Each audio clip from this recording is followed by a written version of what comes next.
With the NFL Playoff Challenge, sponsored by Lucra. Click the link in our app or at bettersports.com.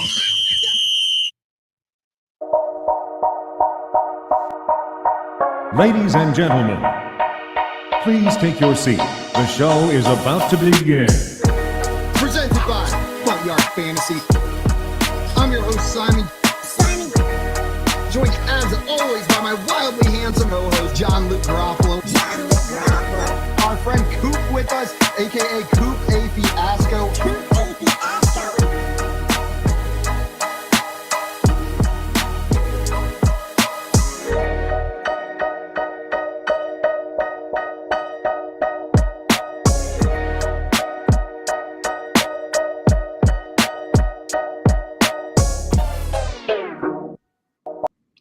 What's up, everyone? Welcome in and good morning. This is the Front Yard Fantasy Morning Show. It is Friday, January 13th, and we are getting prepped for Wildcard weekend, baby. The playoffs are here. I'm Simon, your host, joined as always by my co-hosts, John Luke Garofalo and Andrew Cooper. You guys ready for some Wildcard weekend games? Wildcard weekend. Oh, yeah. Fired up, dude. Fired up. I'm excited. We got some good ones. That was our weirdest intro of the week. This week's weird intro brought to you by AutoZone. Squarespace. Just kidding. That's what's on every single podcast I listen to. Just Squarespace over and over and over again. Different brands take over. Used to be Casper Mattress. Then we get some Squarespace. And now we're just doing it all for free here. A little MyUndies in there. MeUndies, that's it. There we go. We got some people in the chat ready for this morning show. Tommy in here saying we've got 6 great matchups and 6 great games. Who will move on and who will go down in flames? Oh, spicy. And then Maria in here said, yo, Tommy, Maria. And then we also got Maria in here letting us know it is Friday the 13th. Ooh, spooky time. Every time I hear Friday the 13th, what goes into my head immediately is, Coop, are you aware of what tattoo parlors often do on Friday the 13th? No, I'm not. Not at all. They often run Friday the 13th specials where they have a giant flash sheet of tattoos available. Most of them usually incorporating the number 13 in some way. They'll be little itty bitty ones, and they'll run a deal like $20 for a tattoo off this sheet. No changes, arms and legs only. $20. You wait in line and you go get these tattoos from places that are usually booked out or have appointments. It's difficult to walk in and get something. And $20 for a tattoo is cheap from a place that's not your friend's garage. Yeah. If you're just trying to get the least meaningful tattoo possible outside of a prison tattoo, then $20 ghost tattoo on a Friday, the 13th, it sounds like a great deal. I've always wanted to get one. I just never have because you got to wait in line and stuff. Do you have tattoos at all? I do. And here's my philosophy, because you said least meaningful. I think that's okay. Your tattoos need to be no meaning or unchangeable meaning. It's the ones in the middle that you end up regretting. It's the ones that kind of mean something that you might regret. Know what I mean? But if it's something like, I don't know. I see my mom in the chat. What's up, Mom? If it's a mom tattoo, know what I mean? I'm never changing that one. Or I've got a tattoo of a calf on my calf. That's just fun. It has no meaning besides that it's a cow. That's not going to change either. It's still always just going to be a cow. That is fun. I think like if they look cool, then it doesn't matter. 100%. Like, I don't start judging the tattoo until it looks bad. Until it looks stupid. And then I'll ask you what it means. And then I'll ask you what it means. And then if you have a good reason for it, then I'll be like, you know what? Okay. But if it looks bad and you're like, I just got it because it was Friday and it was, half off, then I'd be like, all right, that's pretty stupid. No regrets. No regrets. Coop, how do you feel about the vending, the little bubblegum machines that people use to get tattoo designs? I'm sorry, what? I've You ever seen Simon? You have done it? I've done it. I did it in Brooklyn with Tim. All right, you describe it. I can't. So how this place worked in particular is, the like toy vending machines where like the toys come in little capsules, Coop. Yeah. So what you do is you pay $100 to the tattoo shop. They give you a token. You spin the knob, and whatever comes out in that little ball, it'll be a piece of paper. That's your tattoo. You can pay $20 for a re-roll if you want a new one. Otherwise, you get whatever's in the little capsule. See, I kind of like that because then when someone's like, "Hey, why do you have this terrible tattoo?" You'd be like, "Oh, well, I made a terrible decision, but there's a cool story behind it, right?" So now now you have this cool story of like, "Oh yeah, I got it out of a vending machine because I'm an idiot," right? And then everyone's like, "Oh, that's funny, kind of." It's pretty I cool. guess it's your body. Do it for the right? story. It's your body, so yeah, cool. Yeah, no, that's cool. So what'd you get out of the vending machine? Nice little dagger. Did you re-roll? I did not. Did Tim re-roll? Tim did not. Ooh, I love that. I love that about you guys. I got a nice little dagger. He got a hand plucking a heart, and he got it on his ribs. This was a place that lets you do it not just on hands and arms, and it was a fun experience. I'd do it again. Nice. In Brooklyn too, huh? Tommy in here says, "What? That is horrible. Russian roulette tattoos." Now, usually when you go into a shop, you know the kind of style they have. Know what I mean? So you're not just like going in blind. Generally, you're aware of like the idea of what can come out of there. We got NKC over here saying good morning. What's up, NKC? Welcome in, my friend. NKC? Glad to have you here. Yeah, I'm waiting until Tommy gets those holographic autographed tattoos. Like once those are up and running, then I'll get a Barry Sanders like holographic tattoo where you look at it with your phone and it's like, doing a little shimmy. Then I'll get tramp stamp. And the tramp stamp on Coop. Obviously, Barry Sanders tramp stamp.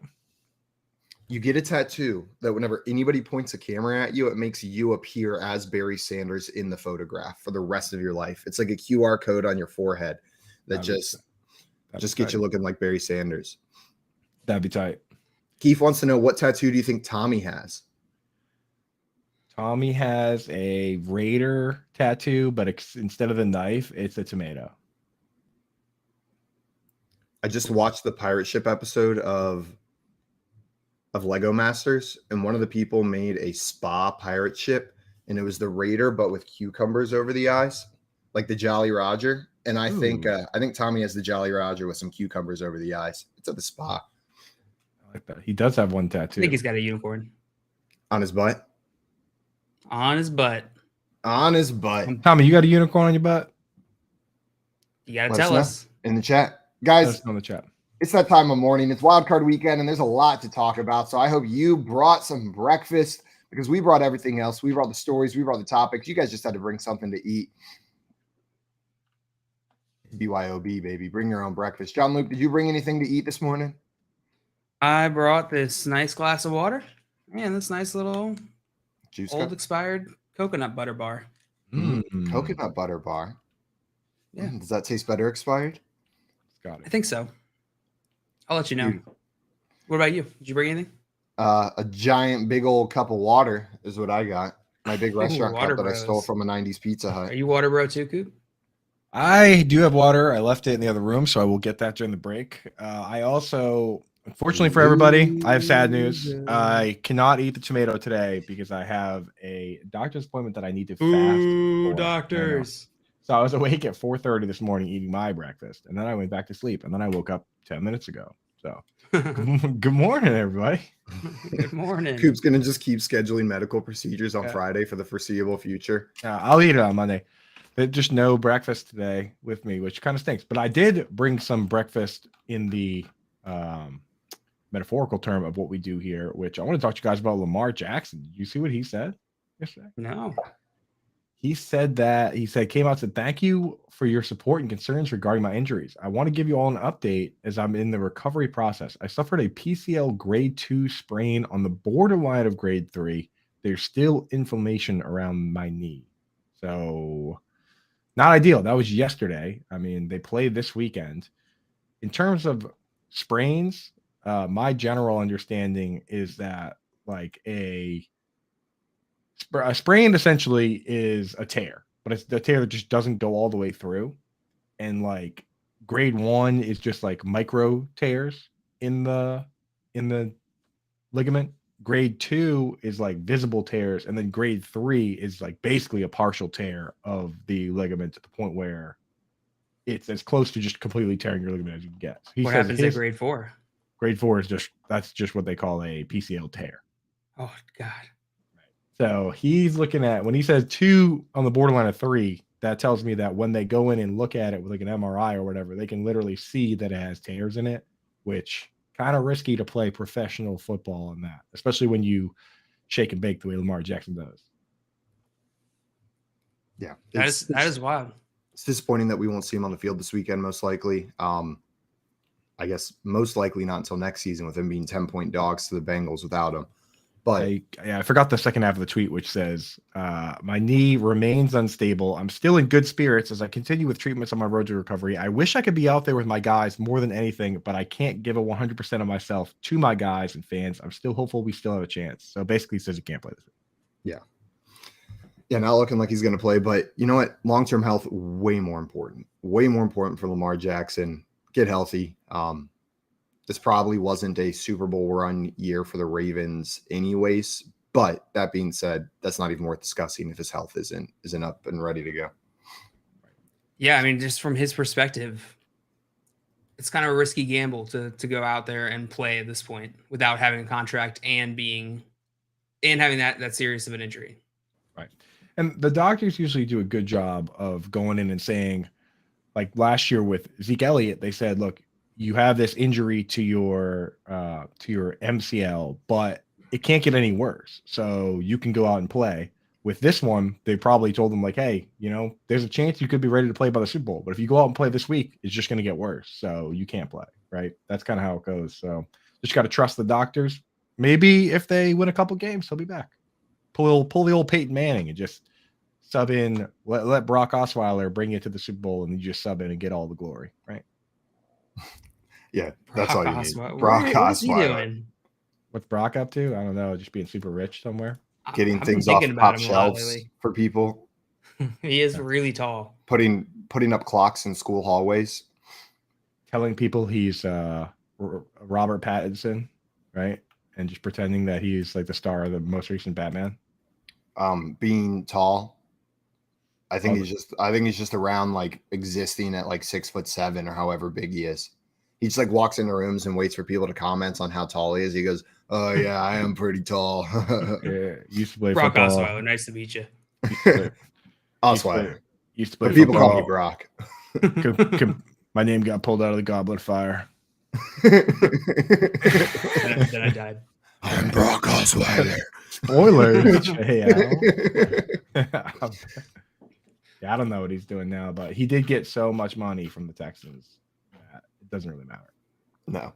Tommy also down here saying it's tough to be a running QB, pulling for Fields, but looks like they will head down the same path, so hard to stay healthy. I would never draft a running QB for Dynasty. I'm curious your take on that. John Luke, do you feel similarly about running quarterbacks in Dynasty?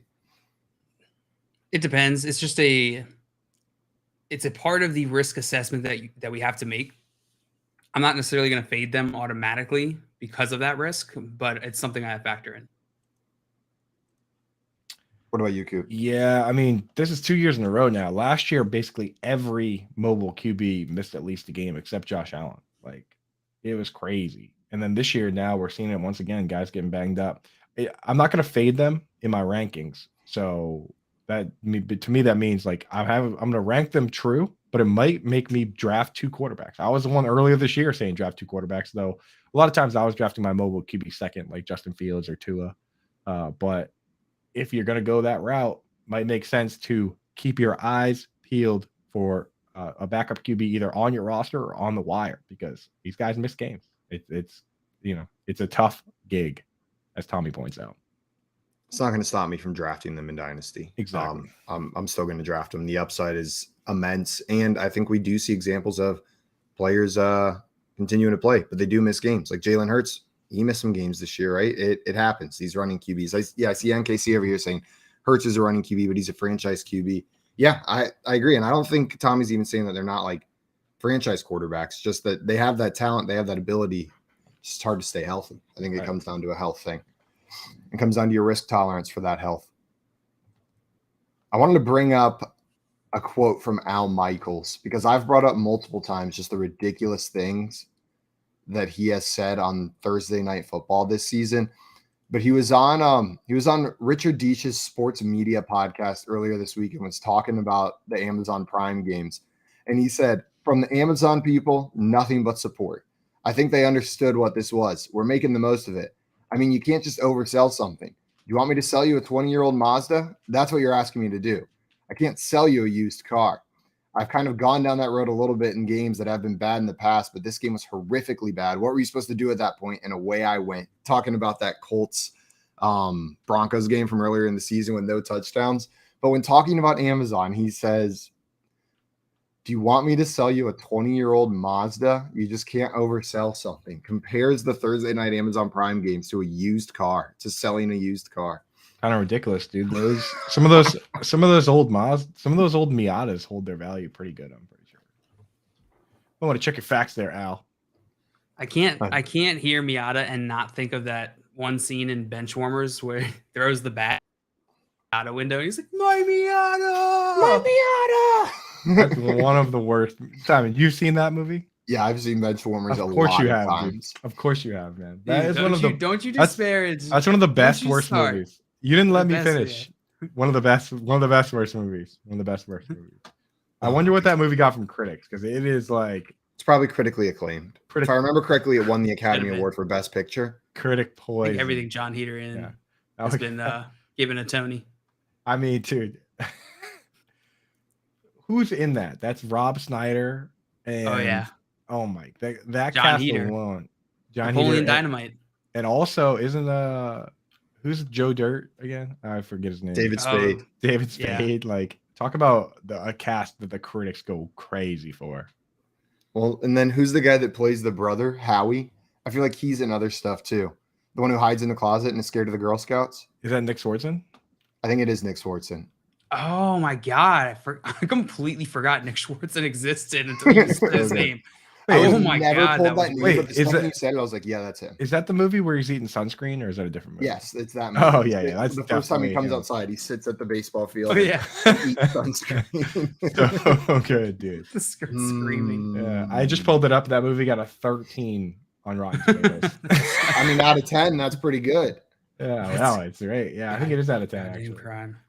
And Trenton in here saying good morning. What's up, Trenton? Let us know your favorite scene from Benchwarmers. This critic kind of sums up how I feel about Benchwarmers. The Benchwarmers is better than it should have been. Only that's not saying much. That's how I feel about it. Better than it should have been. It's a classic Happy Madison film. And here's this review kind of sums up why we like it. It takes a very special person to enjoy the Benchwarmers.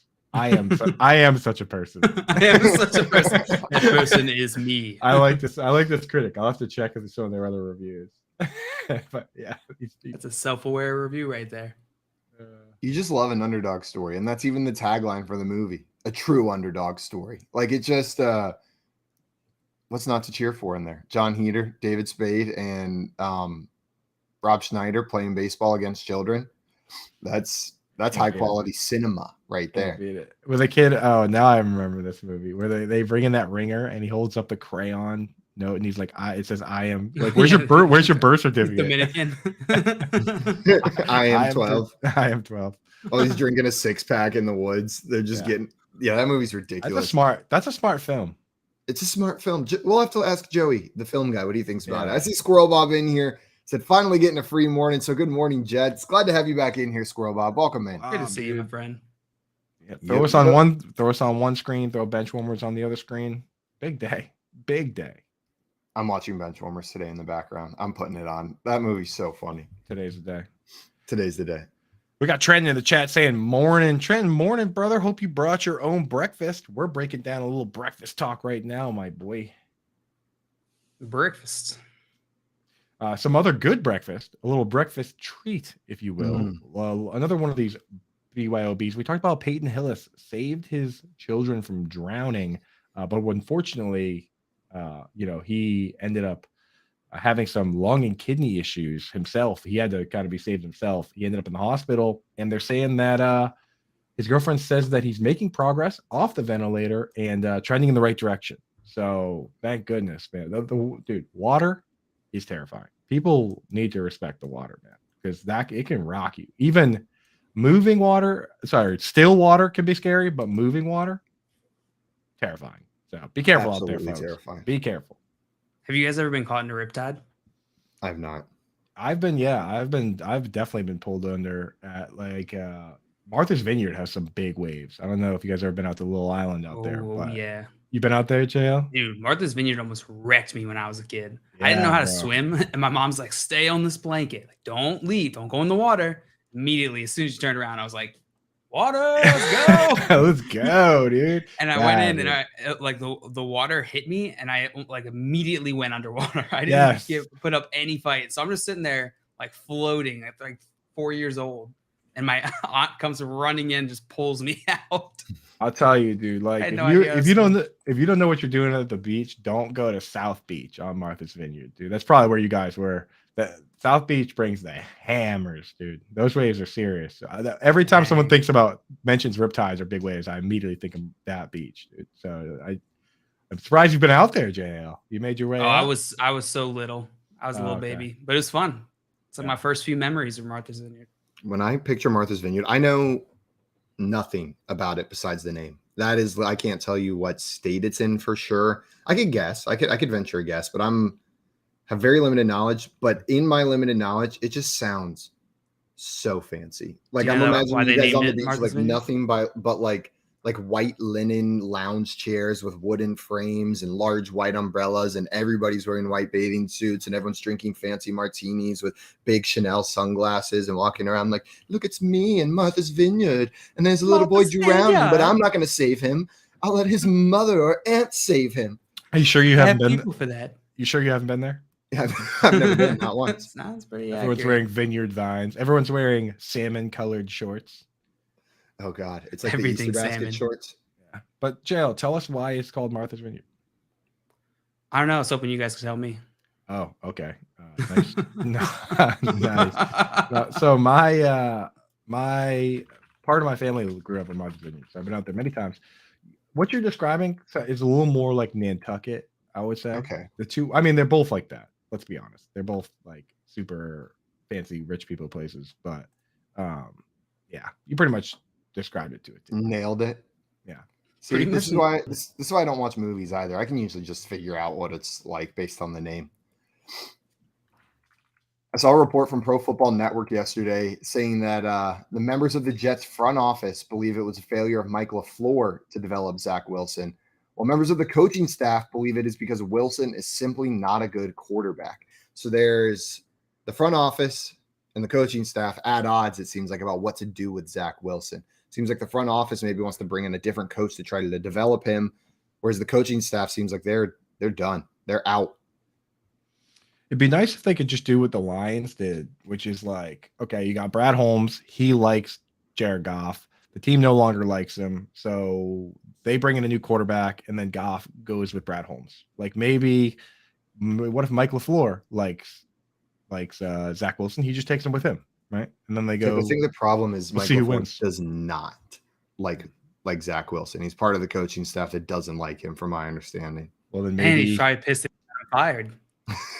Well, they mutually agreed that he should be fired. So that's true. It's true. It was everyone's decision. It was everyone's decision to fire. What did you say yesterday? Yeah, we agreed that they should fire me. We agreed that I should be fired. So that was the decision made there. So maybe he'll take Mike White with him. Maybe. Tommy Downey said there once was a man from Martha's Vineyard. Not as fan as Nantucket. Yeah, not as fun. No, it doesn't have the same ring to it. And I did pull up why it's called that. It's because British explorer Bartholomew Gosnold, power name, crossed the Atlantic 1602, landed at a place that he named Cape Cod because of the fish in the vicinity. Nobody ever asked why it's called Cape Cod, but that's why. He would then name a nearby island Martha's Vineyard after his daughter. What a sweet move. Did you say Bartholomew Gosnold? Yeah. Yeah, just so old Barty. When you first said that, I was like, where the hell did they get Martha out of that? Old Barty Gosnold. Yeah, Barty. So it's named after What? It's named after Martha Gosnold.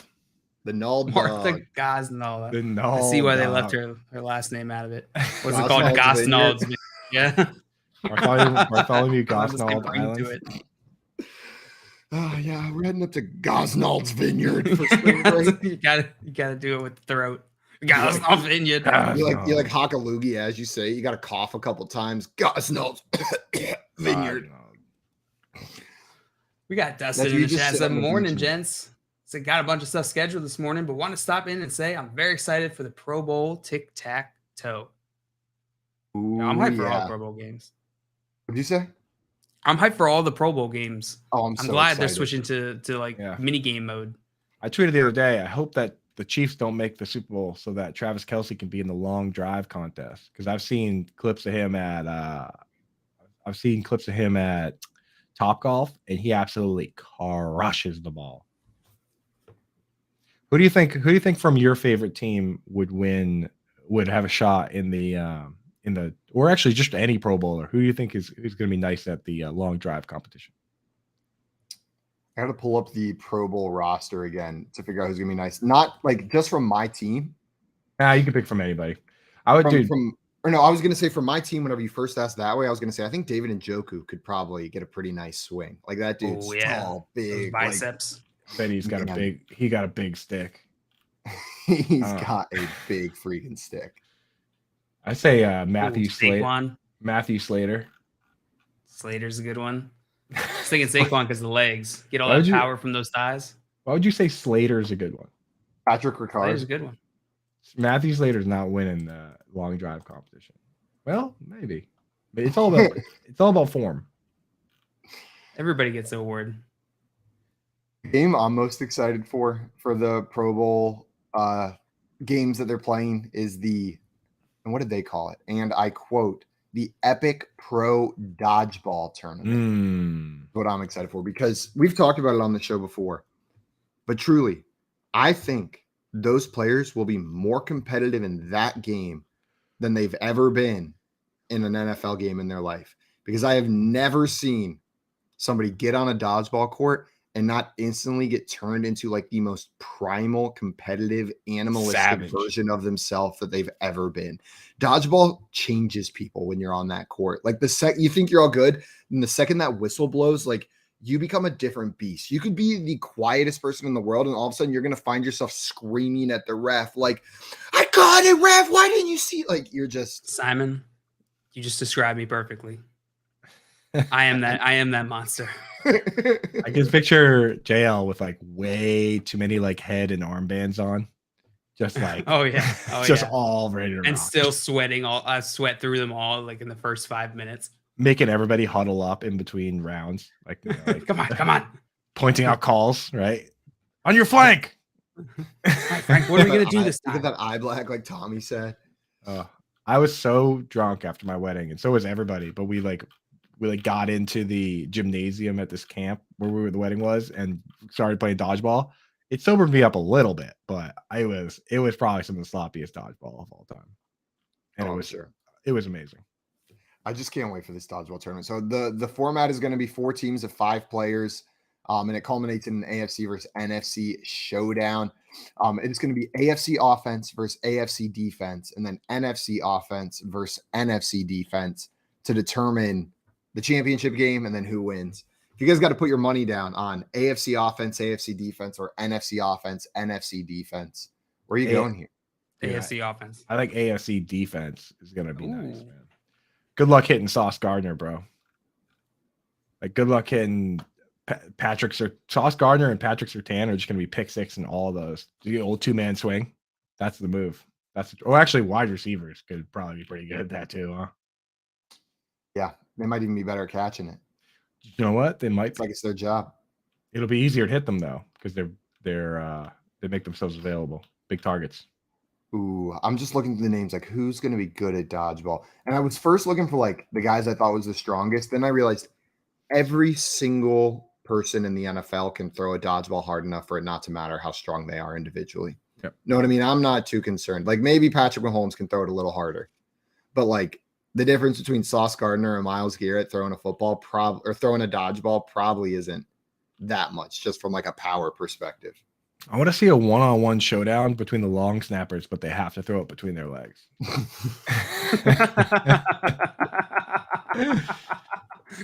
Like cornhole, like long range cornhole, but they have. You could do a lot. You could do a lot with the long snappers. They could be the stars of the weekend. They should just do a long snapper skills competition alone, where it's just a whole separate event on another weekend. Long snapper dodgeball. That is I'd be so down. the visual of that. So Do they have to run like that too, or can they like run up and then turn around? You can throw, but you have to have 2 feet on the ground. There'd be a lot of dudes getting hit in the butt. A lot of butt shots in that game. You're just setting up a target immediately. The good news is everyone else also has to throw like that. Yeah. So it's not So just you. they're also vulnerable in that moment. Oh, when they're dude, trying. they should do long snapper dodgeball where everyone plays, so that like the long snappers are just nasty, like the best players, right? But you have like Creed Humphreys trying to throw between his legs like that. Oh my god! And Dustin, you're saying that's what tic-tac-toe is: kickers, punters, and long snappers. Yeah, that's gonna be incredible. I'm just for like the visual I have in my head is a dodgeball court with 10 people on it, and they're kind of scattered. They're not like in a line, and every single person has their head between their legs with their ass just pointed at the other team. It's like a strategic thing. They don't want to show their butts. We have to turn this into a skit. Oh. Greg said a lot of dudes getting hit in the butt was the original name of this show. That was the name of this show. 99 episodes ago. Okay, so here are the official events. Might as well go through them. There's 9 events, right? You have the long drive contest. You have move the chains, which is basically a bunch of guys dragging a weighted wall around a field. Gridiron Gauntlet, which is an obstacle course relay race filled with tires and blocking sleds and walls. You have Lightning Round, which is a water balloon toss, catching punts, and then a modified drunk tank experience where players throw a ball at a target in order to dump something on their. Oh, so you're dumping some sort of slime on the head coach's heads. So that was the one I saw, and I was like, wait, that sounds like so much fun. Yeah. I remember like reading the description for that part of the event was wild. They're basically just setting up a coach from each conference on the other side and then giving the other team a bunch of footballs, and there's something over their head, and the first coach to soak the first conference to soak the other coach just by chucking footballs at it is going to be the winner. Please, they should make Roger Goodell go out there and hold the bucket. Please make it Belichick. Please make it Belichick. Oh my God. What other coaches would be fun to see out there? Mike McDaniel. I feel like he would do something weird in it. He's the answer. Anytime you ask me what other coaches would be fun to see out there, that's going to be the answer. Mike McDaniel would be too excited to get like slimed. He'd go, woo! Yeah, exactly. He's so weird. No Mike McDaniel. You need a coach that's going to like not be a little grumpy about it. Yeah. Pete Carroll. Yeah. He'll just keep chewing gum and the slime will get in his mouth. And he'll start stretching between his lips. Bring back, even though he's not a coach anymore, make Bruce Arians do it. Oh, God. So then you have the actual flag football game, kick-tack-toe, which is the one that Dustin was alluding to, which is like kicker, tic-tac-toe, which is awesome. Then best catch, which is going to be their version of the dunk contest, I guess. So they're going to do some sort of, you got to set up some sort of cool catch situation, which that is that's the type of thing me and my buddies used to do when we were in like elementary school. You know what I mean? We'd go outside and we'd play world's most insane catches. We'd be like, okay, I'm going to run this way and I'm going to bounce off this wall and then I'm going to dive between this tree. And while I'm diving, you throw it and I'll catch it behind my body, toss it forward, kick it, and then catch it. And we'll just try it over and over again for hours. I think that's what it is, dude. I think that's what it is. That's incredible. Hopefully there's a pool involved because that'll make it even better. Epic Pro Bowl dodgeball, and then you have precision passing, which that's the quarterback passing thing with the trash cans that you got to throw the ball into. So it should be pretty cool, honestly. A few of these pretty exciting. I don't know how they're gonna make this move the chains thing. Seems pretty weird, but I'm pretty interested in a lot of these. I'm excited to watch it. I'm honestly more excited than I am for the Pro Bowl. Like if they just had the Pro Bowl game, I think this is going to be more fun to watch. Pro Bowl game stinks, dude. That's what I'm saying. Every year, I think it was awful. I'm not kidding. I'm more excited for I would much rather watch this flag football game straight up than the Pro Bowl game. like at least with the flag football game, you can give it 100%, right? And these guys can rip spin moves and stuff. And like with the Pro Bowl, it just felt so fake. I think that these guys are capable of playing a fully real flag football game that they actually care about. Why not? 100%. Yeah, that's gonna be more. To me, that's way more fun than kind of going through the motions on a. Joey says every NFL team has a big running back and a lil running back. I propose running back chicken fights, but the lils got carry the bigs. That's so stupid, dude. Derrick Henry on Hilliard's shoulders, running into battle. I say running, crawling, breaking under pressure underneath Derrick Henry. Jeff Wilson on top of Raheem Mostert. Najee Harris on top of Jalen Warren. Though that would be the team that wins. That's probably win. I don't know. Jalen Warren, so he's a little guy, but he plays like he's the big back. So I think they got the. You have to factor chemistry into it. I think Alexander Madison and Dalvin Cook have been together. for 4 years. Dude. They know each other's next move all the time. Right? Tony Pollard. Who wins this? Who wins this matchup? Alexander Madison and Dalvin Cook versus Tony Pollard and Zeke Elliott. Who wins? Madison and Cook. And there's no doubt in my mind. Zeke has a little bit of like some self-consciousness regarding his relationship with Pollard. I don't know. I think Zeke has that mean streak though, man. I think Zeke get ruthless. Okay, replace Zeke with Jerry Jones. Now do they win? Now, dude. Now you gotta be careful with getting greasy, salty fingers all over you from Jerry Jones's, breakfast salty. McMuffins. Why didn't you wash your hands, Jerry? God dang it, Jerry. Everyone that walks away from Jerry Jones got grease all on him. I haven't washed my hands since 92. That's what I imagine he sounds like when he says that. That was the last time they won a Super Bowl. What? That was the last time they won the Super Bowl? No. Is that why he hasn't washed his hands since then? That was Washington won the Super Bowl that year. I saw a quote from Micah Parsons yesterday that I wanted to bring up. He said, "It's always cool going against Brady because none of us know when his last game is. So hopefully we get the win and get to be known for the last team to beat him." I love Micah Parsons. That's hilarious. That's a hilarious quote. That is pretty cool. Yeah. So actually, if you talk about the 1992 season where the Super Bowl was played in '93, the Cowboys did win that one. That works out then. That's exactly what I intended to say. Good job, Simon. You're so smart.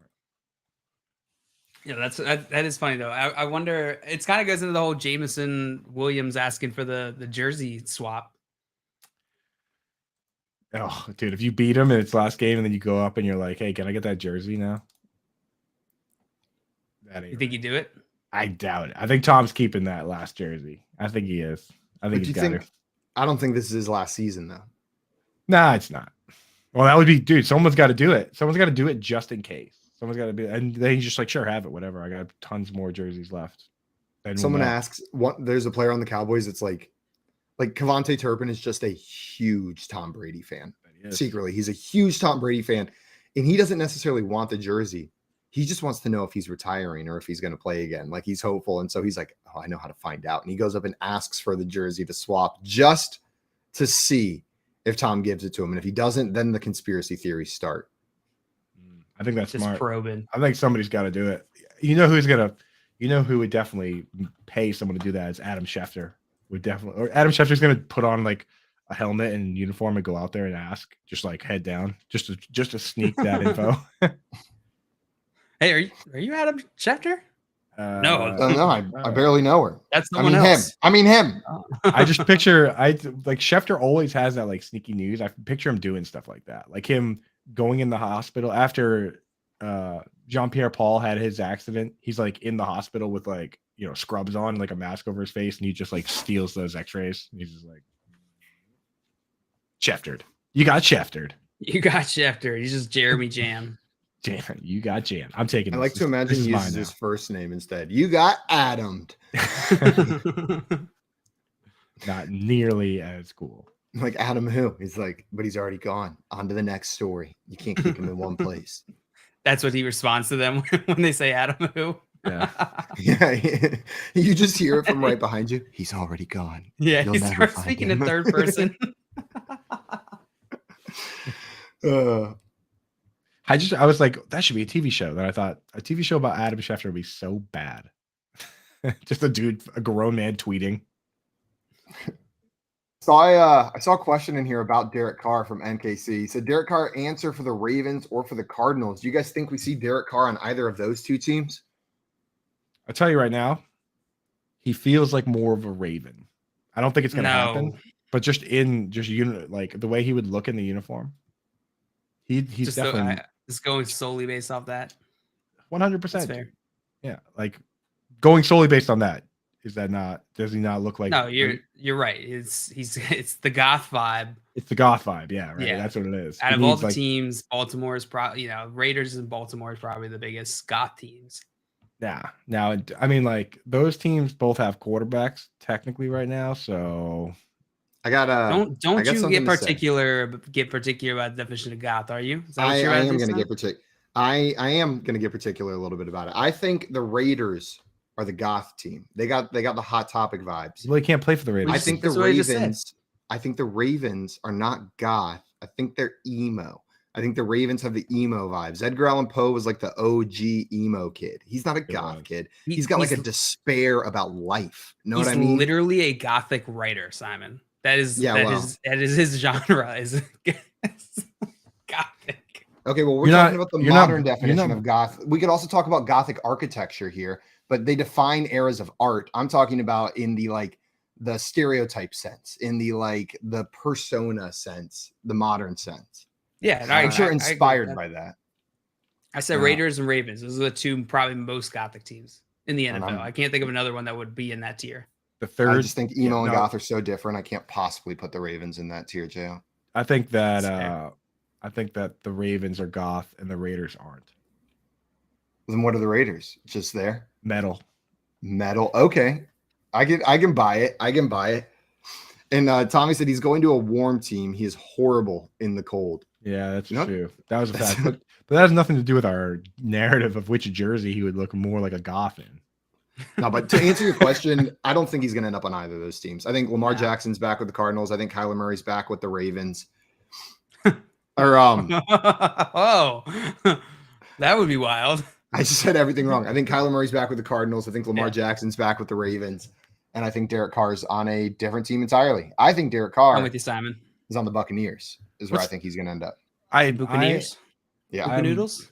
I am like, I can't stop thinking about which team is the third most gothic. It's the Saints, man. Come on. It's the Saints. Everybody knows No, it is not the Saints. The Saints are voodoo, but voodoo's a little gothic. It falls into that mystic category. I can't think it's the Saints. They've got religious iconography as their logo. Depressed mythic group. Then who are you going to pick this time? If you're such an expert on goths, you know what? I think it's the Tennessee Titans with those flames. You get those flames on that logo. There's some extra colors, but the flames are. It looks like a Hot Wheels car, man. Yeah, it looks like a Guy Fieri poster.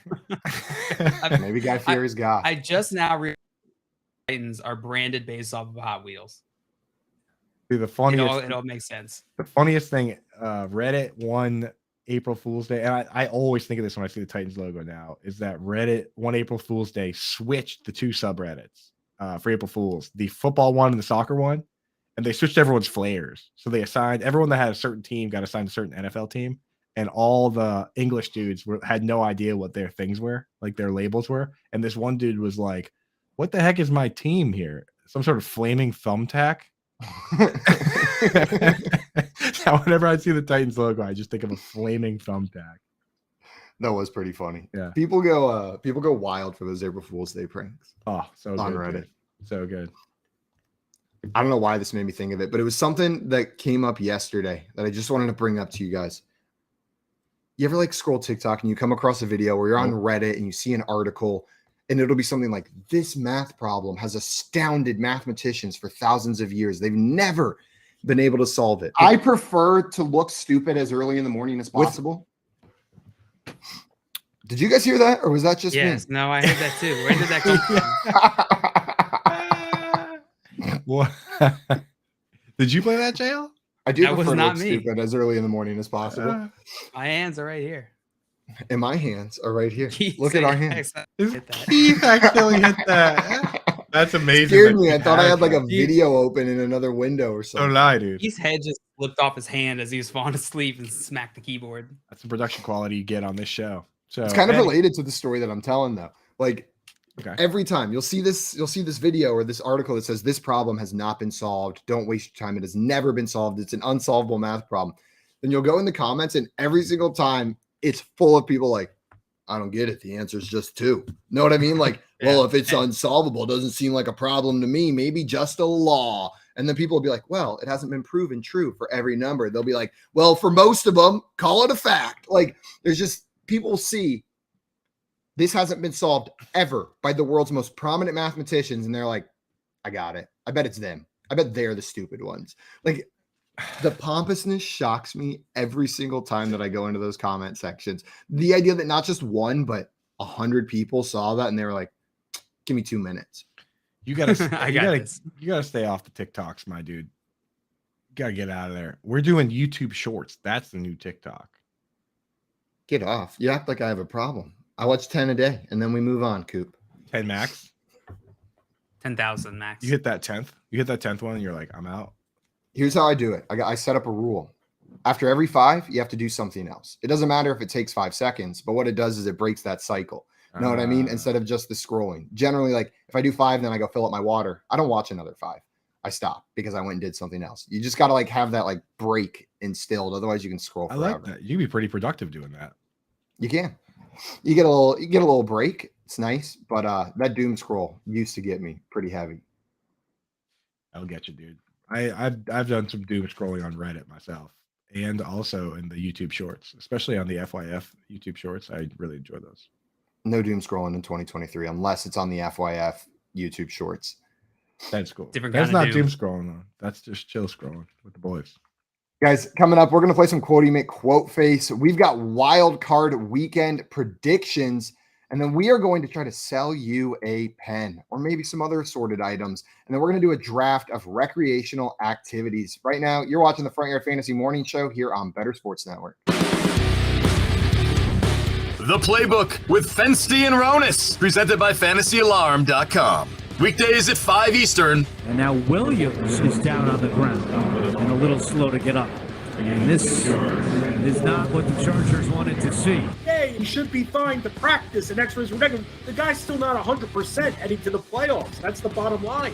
That line moved too, and I had talked about it on the Catch It podcast with Howard when we go over the games. I said, look, you can't really bet the Chargers game until we know what happens in the Ravens-Bengals game. Well, you probably should have seen the telltale sign when no Lamar Jackson, no Tyler Huntley, no Mark Andrews. Okay, they're probably going to lose. It closed at Chargers plus 6.5. Chargers have nothing to play for yet. Their starters were in there. We saw Joey Bosa go down, obviously Mike Williams, and he struggled to even get on a cart. Like, if there's anyone that you're going to protect, it's got to be Mike Williams. This guy's had a history of injuries, back issues. He's missed time this year. And we see how dominant he could be on the field and what he does for this offense. So I was surprised that he didn't take him out. And Bosa got banged up. You've had a lot of injuries this year. Herbert played almost the entire game. I mean, he had 37 pass attempts. I have no idea what he was doing. And Staley's a guy that doesn't play his guys in the preseason. Keenan Allen was in the whole way. I mean, if you had Keenan Allen in the Week 18 championship or played his props, you're loving it because he had 8 for 102 and 2 touchdowns and 11 targets. But man, I have no idea what Staley was thinking here when you have nothing to play for. Nothing. You're locked in. Yeah, and pride, I get it. No, Pride. I don't. I don't get it. Well, it's like when people have a lot of pride, it impacts their decision making, and it's stupid. It's stupid. Nothing to play for. What's the point? It's football. It's a contact sport. You bend one wrong way, you're out for a number of weeks. That's the problem, and that's what I didn't understand. I'm telling you, Kansas City does not want to see the Chargers win. If Bills and Cincinnati handle the business, the Chargers win. Chargers go to Kansas City. I'm telling you right now, Kansas City does not want to see that. Chargers always play Kansas City well. They played them very close 2 times this year. And obviously, a play or 2 here or there, Chargers win that game. Kansas City does not want to see the Chargers. I'm telling you right now, they do not want the Chargers to win. That would be the worst matchup for them. And that's why, if you believe in the Chargers to reach the AFC Championship game might not be a bad bet. if you think they can win this week, because I think they're going to give the Chiefs problems. Yeah, I mean, look, they have a lot of weapons that they could turn to on the offensive end. But they're still the Chargers.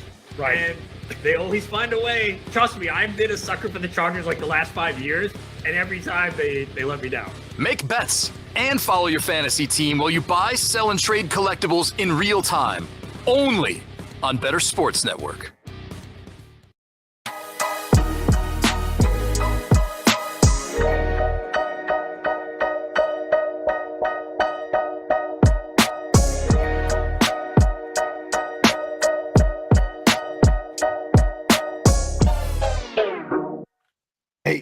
Hey, what's up, everyone? Welcome back.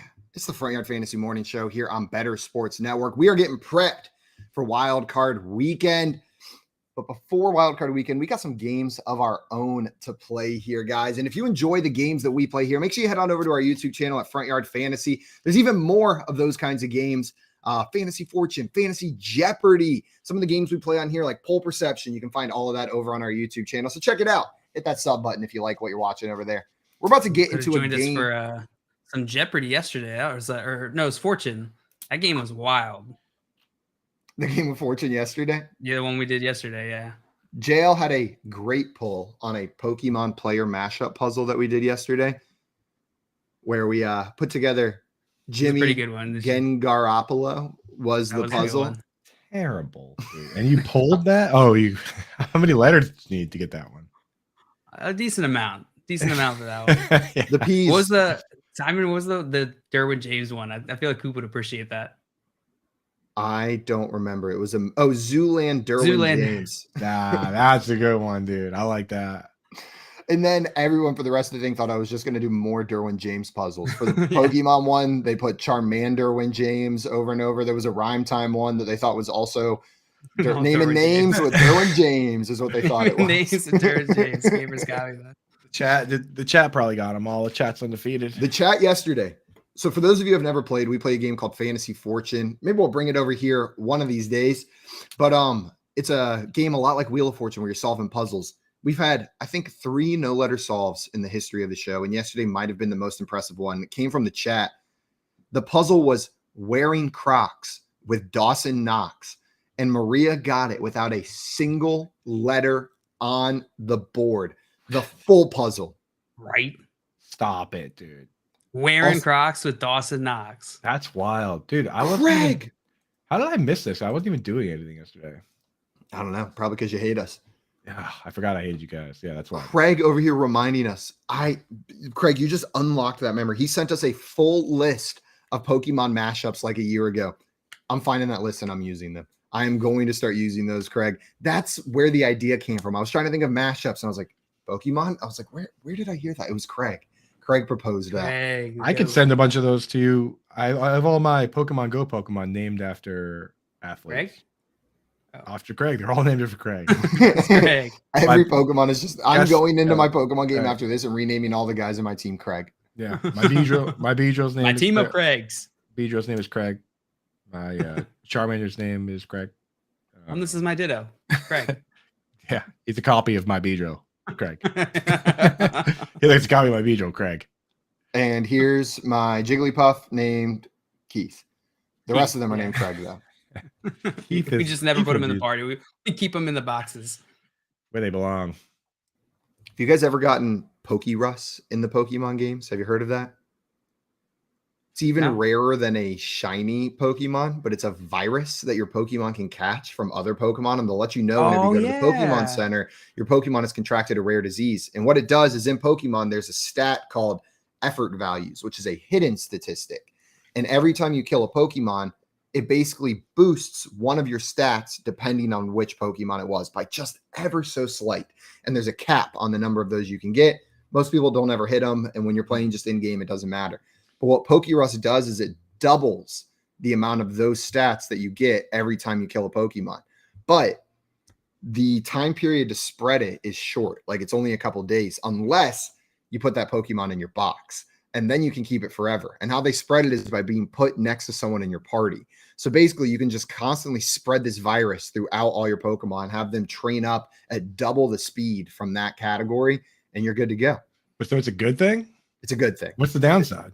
There is no downside. You get a cool little symbol next to your Pokemon's name on their memo, and they get extra effort value points. That's tight, dude. It's pretty sick. I totally pretty forgot sick. about that. Well, guys, it is time for us to just play Pokemon silently on the show or play Quotey McQuote Face. You guys can decide, but we'll probably get into some Quotey McQuote Face. Joe, you want to let us know how this game goes? I can absolutely let you know. This is your first time playing Quotey McQuote Face with us. The game is very straightforward.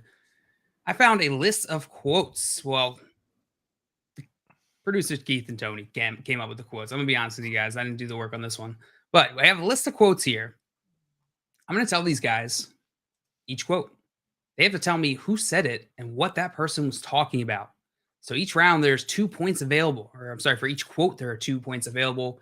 We'll go round robin back and forth. If one of these guys does not get it right, the other contestant will have an opportunity to steal either one or both points. Pretty straightforward. You guys ready? I was born ready. And Coop, before we get into this, I wanted to throw down a little challenge here. We got our new sponsor, Lucra, which is the place to bet your friends. And I think I'm going to take you down in this one. I talked a lot of trash yesterday, but I'm throwing down a challenge to you. $2 on Lucra that I come out on top in this game. Make it 300. I'll make it 3. How about that? All right, $3. $3 on Lucra. You create the contest. I'll create the contest. I'll send it to you. Winner gets the other person's $3. We'll roll from there. Cool. Now we're ready, JL. All right. All right. First quote. Let's see. Well, I guess we should determine who is going first. Coop, you want to go first or second? I will go second. All right, you'll be second. Simon, you'll be going first. Damn it! I tried. You were going to trick you always go backwards, so I wanted to go first. I wouldn't so do that to you, man. You do it You do it literally every time. That's why I figured if I pick second, I would. That wasn't me. If I pick second, I get first this time. Oh man, you want to change it? I'll change it back. Yeah, let me get first. All right, Coop, you first on this one. All right. Possession arrow, Simon. Yeehaw! Oh, I want the possession arrow. Let me go second. No, I'm kidding. You're a nightmare. He's like, I want to go first, and I want the possession This arrow. is the game where the possession arrow is most important. I've played these games, dude. I know this one could be ambiguous. It can be. All right, guys. Coop, you're going first on this one. Here is your first quote. It's good to be above 500. You know, you want to be above 500. I wish we could have done a lot better earlier so we can get 10 plus wins. But to give ourselves a shot at the playoffs, to be above 500 with a young team who I believe pretty much everybody wrote us off. Right. It speaks volumes to our head coach. Coop, who said this and what are they talking about? Okay. I was immediately going to guess Dan Campbell, but the very end of that quote tells me that it's a player talking about the coach or maybe an offensive coordinator or something. I'm going to say for what they're talking about, I want to say they're talking about the Lion season. And who is saying it, I'm going to say is Jared Goff. So Jared Goff talking about the Lions 2022 season? Yeah. Did they even finish above 500? That's a good question. But before I answer that, I'm going to say bonk on both accounts for you, Coop. Simon, you have an opportunity to steal both points here. Both points are available. You got to tell me who said this. What are they talking about?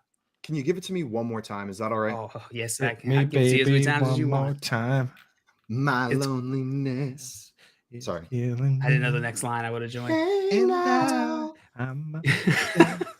I still believe. I used to have a game called Britney Spears Dance Beat for PlayStation 2. That was basically Dance Dance Revolution, but you just pushed the buttons on the controller instead, like as they showed up on the screen. And it was like a Britney Spears dance battle. Me and my sister played the hell out of that in elementary school. That makes sense. Nice. Yeah, checks out. That checks out. When I'm not with you, I lose my mind. Oh, sorry. Go on. Spot on. Britney Spears, the context. Hit me, baby, one more time. You asked it for one more time, so I'm going to give it to you. Here it is, Simon. It's good to be above 500. You know, you want to be above 500. I wish we could have done a lot better earlier so we can get 10 plus wins, but to give ourselves be above 500 with a young team who I believe pretty much everybody wrote us off, right? It speaks volumes to our head coach. Makes me think maybe it's like a veteran player that's got some younger guys around him on a team that did well with a head coach that is respected, like maybe a head coach that is established, I'm going to go with TJ Watt talking about Mike Tomlin and the Steelers 2022 season. It's a weird year for that team. They are much younger than they have been, but they pulled out a winning season. Didn't quite make the playoffs, but they were alive in week 18. Simon, you said this was wait, who did you say it was? TJ Watt talking about TJ Mike Watt. Tomlin and the Steelers season. Talking about Mike Tomlin and Steelers season, and that is incorrect On all accounts? on all accounts. Really? I really thought that was my next guess, that there would be the Steelers. This was Geno Smith on how proud he is of the Seahawks season. They Geno also Smith. Good guy, all, Gino. all those teams went 9-8, right? Yeah, I think they did. Gino. Well, dude, he's sounds pretty disappointed for a guy that's going to the playoffs. Also, just take everything I said, except for they didn't make the playoffs and they were alive in week 18, and just apply it directly to that. A veteran player on a team with an established and respected head coach, surrounded by younger players in a situation they haven't been in recently. You did. You nailed it, Simon. You nailed the dynamic. But I missed the team. No points. And the possession arrow is No already going points. my way. Super bonk. And our buddy Nick in the chat. Hello, Nick. He said, "Are they talking Mike Tomlin?" So Simon, yes. Good guess. Apparently Good not, guess. Nick. Apparently You would not. think. You would think. A lot of Mike Tomlin talk on this show. We're very pro Mike Tomlin. We love Mike Tomlin. You guys, if you had to pick one, Simon, would you pick Mike Tomlin or Mike McDaniels? Mike Tomlin. I like Mike McDaniel, but Mike Tomlin's he's proven it. I believe that man. It's established that he is who he is. Tomlin's awesome. What about Mike Myers? Oh, like Austin Powers versus Mike Tomlin? Is that what you're asking me right now? It's Mike Yeah. Tomlin, but that one hurts a little more. I think I would take Austin Powers, man. You're just gonna make him. You're gonna make him be in character the whole time. Got to, dude. Got to. If you're gonna make him be in I want- character, the character you make him be is his character from the Gong Show, where he runs out and he goes, "Who's the cheeky monkey?" I want Shrek. I want Shrek Mike Myers. I think I've shared this Shrek fun fact on the show before, but I'm going to share it again anyways.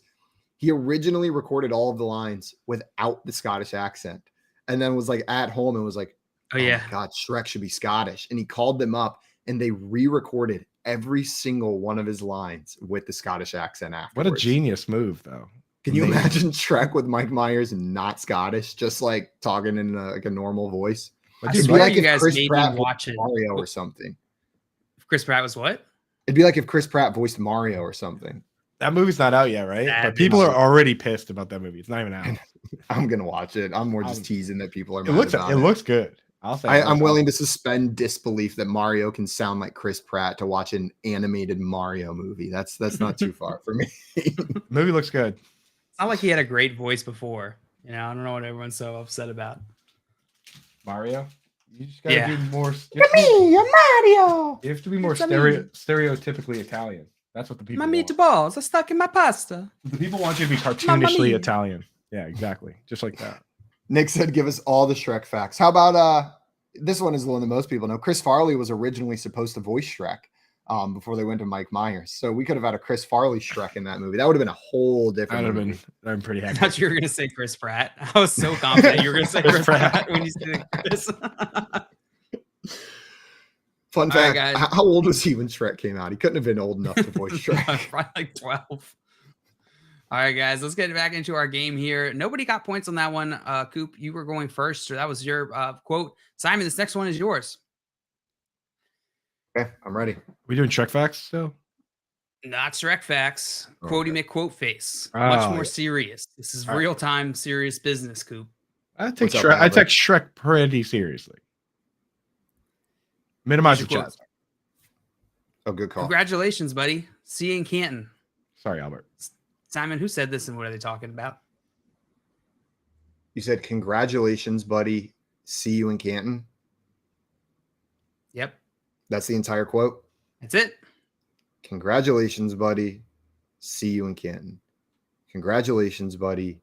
See you in Canton. So I'm guessing this is a guy who's maybe still playing, who was close with someone who is already in the Hall of Fame or just got into the Hall of Fame.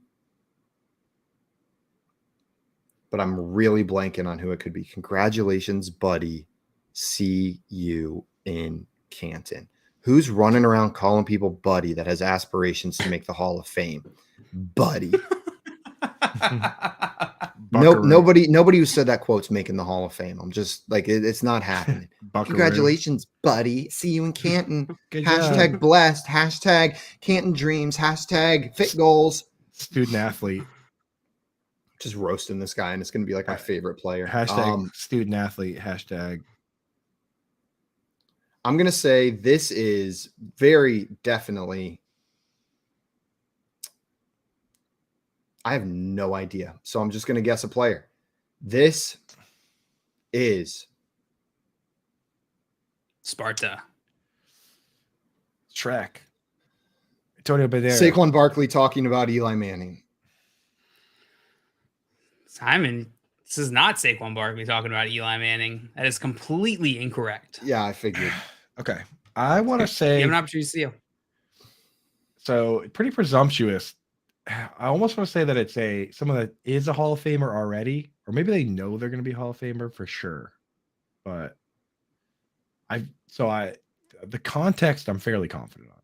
My guess is it's somebody talking about JJ Watt because he's a pretty lock Hall of Famer. Just had his last game, so it's hard to say who would say something like that. I feel like Tom Brady might say something like that. Is that your answer? No. Congratulations, buddy. See you in Canton. It's going to be Coop. I'll say Tom Brady said that about JJ Watt. Coop saying Tom Brady said this about JJ Watt in this quote. Congratulations, buddy. See you in Canton. And that is incorrect. Well, actually, I'm sorry. That is partially correct. You are right on the JJ Watt part. Was it his brother? It was not his brother. It was Aaron Rodgers. Aaron Rodgers. Simon's favorite player. Aaron. Hey, I take back nothing. I don't like clay nuts. What a dork move by Aaron Rodgers. You can't have clay nuts after Aaron. You can only add it after honey. It completely changes the sentence, JL. Like you can't say Aaron clay nuts. Like he's got Play-Doh down there, just a little moldable. Like, oh, that one's lopsided today. Let me read that. It's made of clay. You don't know. Sometimes he mushes them together into just one solid lump, and then he'll separate them back out. Yeah, let's move on. A little kid playing with the tortilla at the restaurant.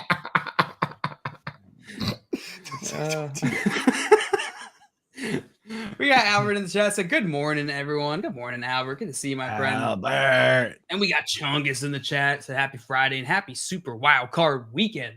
Chungus. Chungus. We got Nick saying, you know he's Caucasian by the buddy. Aaron Rodgers. That's such a good point, dude. Buddy. That's such a good point. And Maria said, why was I going to guess it was Aaron Rodgers? I really had no idea, but I could just see him saying buddy. Yeah.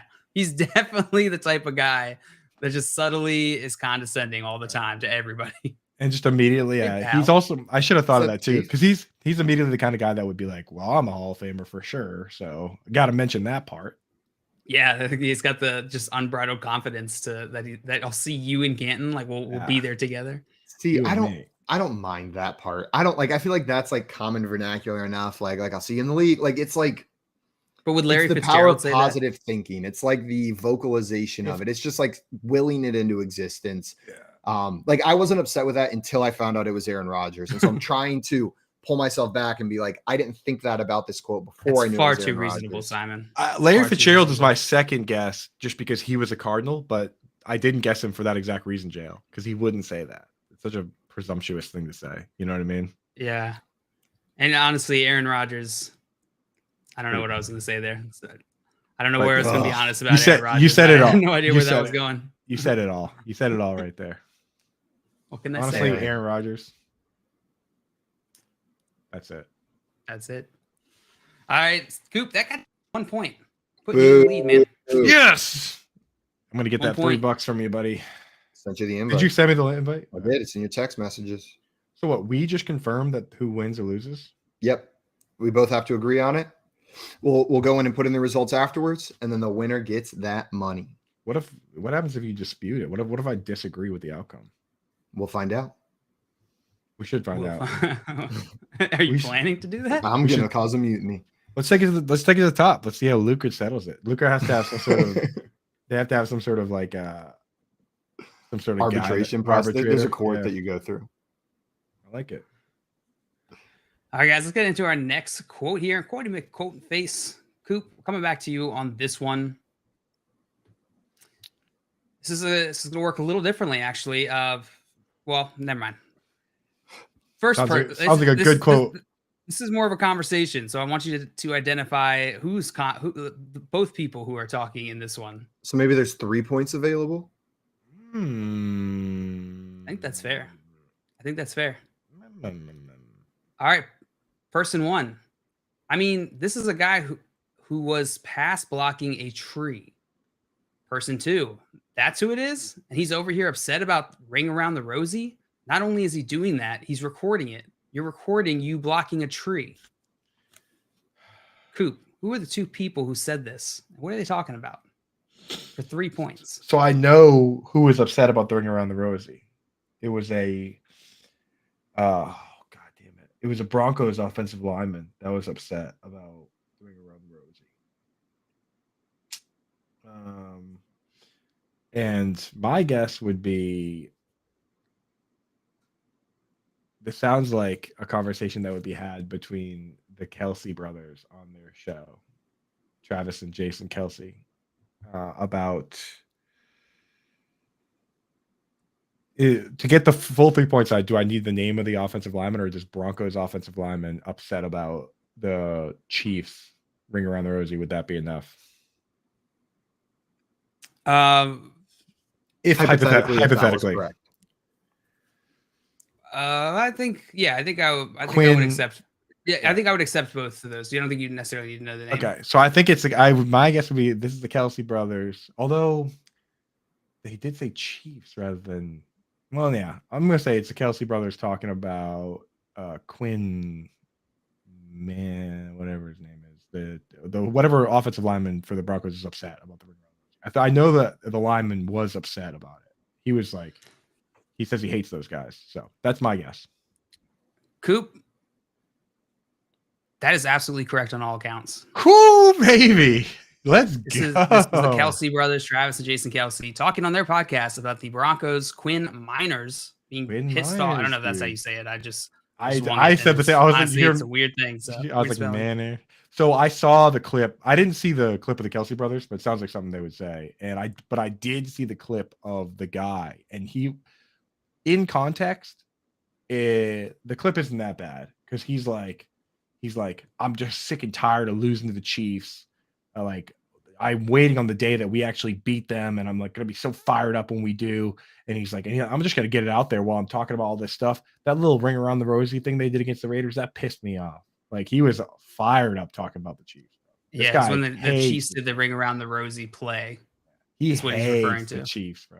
That guy Quinn, whatever, dude. Like, kind of one of those, like, and then the Chiefs turn around and like, oh, that's weird. We don't think about you at all, But like, he is hit him with the John Hamm, the Don Draper.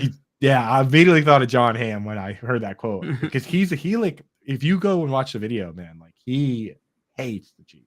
He hates the Chiefs. Man. Well, Coop, well done. That's going to get you 3 points here. Now I got to ask about the other part. What the heck is he talking about blocking a tree? I have no idea. I have no idea. I was really hoping you wouldn't ask. Quinn, I'm going to Google it. Blocking tree. Was it literal or is it like metaphoric? Like the player on the other team is like a tree? Nope. We're getting confirmation from producer Tony that it has a video of the dude literally blocking a tree. Did he win? I like to think so. I like to hope him and Mary Catherine Gallagher got to start a club or something. How does that help you be a better lineman? If you can block a tree, you can block a ball. You can block anything. D3 lineman, dude. At 5'9", 180 pounds to start blocking trees, dude. I thought you were talking about the tree. was a D3 lineman. Yeah, decommitted from Colorado. All right, guys. Let's get into our next round here of Quotey McQuote face. Simon, this one's yours. Let's do We it. got a lot of ground to make up here. Here's your quote. It's in blank's DNA not to turn the ball over. I have all the confidence in the world that he has all the right balance of confidence or all the right balance of aggressiveness as it pertains to a turnover. He understands turnover better than all of us put together. Simon, who said this and what are they talking about? Well, now I'm trying to figure out if this is a player that did, in fact, not turn the ball over a lot this year, or if this is a coach talking about a player that did turn the ball over a lot this year, and he's trying to like inspire confidence in him, not just to him, but also to the media, saying like, this is a guy like, I know what you saw this year, but I know what he can do. He is an expert in that area. And that's the way I'm leaning. I apologize, but can I hear the quote one more time? I was watching this Quinn guy block a tree. Yeah, you can. Here's the quote. It's in Redacted's DNA not to turn the ball over. I have all the confidence in the world that he is a player, has all of the balance of confidence or all the right balance of aggressiveness as it pertains to a turnover. He understands turnover better than all of us put together. Oh, wow. That's a great quote. I'm going to go with my second one, and I'm going to go with a guy who did lead the league in interceptions this year, and that it's his offensive coordinator talking about him. I think Kellen Moore is talking about Dak Prescott here and saying that he knows how to not turn the ball over, even though he led the league in interceptions. Wow, that's a good guess. Simon going Kellen Moore talking about Dak Prescott's turnovers this season. And Simon, you are half correct. Okay, I'll take it. The context is correct. This person is talking about Dak Prescott's turnovers, but it was not offensive coordinator Kellen Moore. Coop, you have the opportunity to steal this point. Who said this? That's great snipe, Simon. Good job, dude. That'd be so annoying if I got a point now. I don't know. My guess would be that would be something that Zeke Elliott might say. Zeke Elliott is incorrect. This was Jerry Jones, old Salty Jones. I almost went with Jerry Jones, but it sounded a little bit too Jones aware. Like it sounded a little bit too like I know what I'm saying. For me, it sounded a little too more like I'm involved. But then again, that's Jerry Jones. Because I'm thinking when he's saying like that, the rest of us, I'm thinking like, okay, this has got to be one of the players then, because they're the ones that turn the ball over. But no, Jerry, who's more involved than Jerry Jones? So of course, to me, it kind of sounded like Donald Trump. Of course, he understands turnover better than all of us put together. In the league, in the world, all of us. Jerry Jones, Donald Trump. Close enough. Close enough. Simon, that's going to get you 1 point here. Bring you a little closer to Coop's score here, but unfortunately, you're still 3 points away. Yeah, I got time, right? That was a pretty good time, right? That was a pretty good Donald Trump. Why don't you give us a little more? I want more. My Donald Trump impression is solely based off of Trevor Noah's Donald Trump impression. So that was fantastic. That was the extent of it. Yeah. That was actually a Trevor Noah impression. It was really a Trevor Noah impression doing a Donald Trump impression. Yeah, I like it. It's strong. And then whenever I do mine, it's actually a JL impression of him doing a Trevor Noah impression of him doing a Donald Trump impression. It's like telephone game gets farther and farther away. I'll have to work on my impression of you doing an impression of JL, doing an impression of Noah, doing an impression of Donald Trump. Then Monday, there you go. Showcase. We'll showcase that. All right, we got one more round of Quotey McQuote face. Yeah, we do. That's true. I'm not lying. I'm telling the truth here. Coop, you're going first on this one. You ready? Yes. All right, here's your quote. I always think bad weather slows the game down and equalizes stuff. But when it's one game, 3.5 hours in the playoffs, I look at all games as equal. That's it. Okay. So bad weather slows down the game. All right. Let's see. What game might have bad weather this week? There's supposed to be a crazy storm. Before you answer this, I will let me finish let me give you the full quote. Okay. Because there was a little bit more here that I think could be useful information. So let me give it to you again. I always think bad weather slows the game down and equalizes stuff, but when it's one game, 3.5 hours in the playoffs, I look at all games as equal. I know we're favored. I know what people say, but this is the NFL and this is the playoffs. And last time we played them, it came down to the last possession. I expect it to be the same. That Know the changes context. That changes everything, bro. That changes everything because Which is why I added now I know what game it is. I think I know the context because the last time the Seahawks played the 49ers, the 49ers won son of a gun. 21-13. So I think this is a player talking about the Seahawks 49ers game. And now that you've given the full context, I think that it's a 49ers player. Question of the day, which of them boys have done said it? Which you boys done said it? Is it? Good guess. My brain always wants me to say Butt sniffer McGee. My brain always wants to say Butt Sniffer McGee. And then after that, I want to say the quarterback. But I'm going to say that it's the coach this time. I'm going to say that it's Mike Shanahan. Shanana. Final answer? Yes. Coop, you said Mike Shanahan. Oh, no, not Mike Shanahan. You did. You said it. And you said final answer. And you just say final answer, which is why I asked you to qualify. Okay, that's fine. Yeah, do it. Just say it's wrong. Give the point 7. I'll give it to you. I'll give it to you, Coop. Hey, even with the possession arrow, Simon's Hell, way? are rules even for? You can just Even say with the the whole wrong possess- name. That's a whole different person. Mike Shanahan is a whole literally different- an entire different Yeah, person than it's fine. who's trying It's to fine. say. No, I'm gonna let it go. You know what? We're being cool here. No. We're We got being three. cool Dude, we have $3 on the line on Lucra. We got $3 on the line on Lucra. I want to play this one. I want to play this one honest. God, it's changing our friendship. Yeah. If, No. everything everything he said didn't lead up to him actually saying Kyle Shanahan, then I wouldn't have given him the point. Like if he had just said Mike Shanahan, but he clearly was going the current coach route It in is the like 49ers. It is plausible that is exactly what he intended to say. He knew the answer. I'll concede. I just want to respect. It would be odd for him to then go that logic to jump to Mike Shanahan. I just want to respect the rule of the possession arrow. Like this is what we have the possession arrow for. Disputes like this, it's Simon's way. I think Simon should get the call. If I can't make an arbitration, then I think that's where the possession arrow comes in. But in this case, I think this is pretty cut and dry. Coop, I'm going to give you the 2 points on this one. I'm just trying to decide what I'm going to buy with that $3. Like a croissant, maybe. Ada? Well, you know what I'm not going to get? The ice cream man drives by on Fridays, and I was going to go get a Ninja Turtle pop, but not anymore. Ninja Turtle. Oh, you know what I'm going to do? SpongeBob. You got to go SpongeBob pop. When the ice cream man drives by here, I'm going to get 2 Ninja Turtle pops. And I'm only going to eat one. I'm going to let the other one melt on my desk. You already know where I was going with that. Oh, 100%. Because when I was in the 3rd grade, I brought a chocolate rose to the girl I had a crush on and gave it to her and ran away like 3rd graders do. And then the next day she came to school, found me in PE and walked up to me and she said, "Thanks for the chocolate rose. I fed it to my dog." And then she walked away.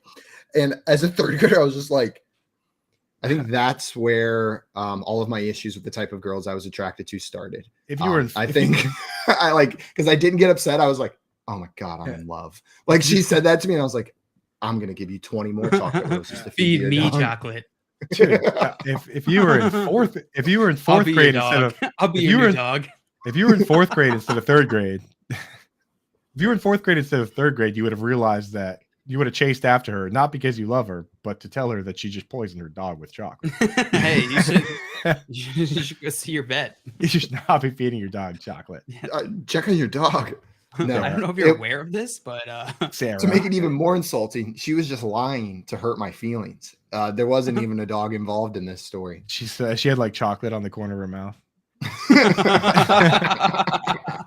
She like licks it off like mid-sentence. I know you ate that chocolate, Sarah. Are we going to the movies? Are we going to the movies or what? What's her name, Sarah? No. What was it? Katie. What was her full name? I'm not doxing her. What's her full and middle name? Yeah. What's her social security number? Address. What was her childhood address? What was her mother's maiden name? Childhood address would be like such a useless piece of information if you don't still live there. Tony says list of fears. Yeah. 3rd grade boy, she doesn't like giving her chocolate roses. Don't let that hold you back, Tony. If there's a special List girl, her dreams. Tony, if there's a special girl in your life, give her that chocolate rose. Don't Do it. don't Maybe let that that Jack story Harris. scare you. Don't let that The story worst case scare you. scenario, she poisons your dog and tells you it's your fault. Murders your dog, yeah. And then you'll know that she's not a keeper, dude. She doesn't even know. She doesn't even know that dogs can't eat chocolate. What an idiot. Just thought it was a treat. You got Chungus in the chat said, got Kyle Shanahan. Nailed it. Got the Hey. Kyle Shanahan pull. And I didn't almost even say got Mike it. Shanahan. I almost got Freaking Kyle knew Shanahan. Chungus would Yeah, do you it. almost you didn't even say his dad's name by accident. And we got Nick in here asking McCarthy, okay, Dak. Dak's been under fire for the picks. Was that it's probably a guess, or was his guess on the previous quote where we were talking about Yes. Jerry Jones talking about Zeke. Or I'll quote Coop. talking Good about- guess. talking about Great Dak. work, detective. Yeah. We did it. No, but that was a great guess. Got the Dak in there. And Yeah. was it McCarthy? No, it was Jones.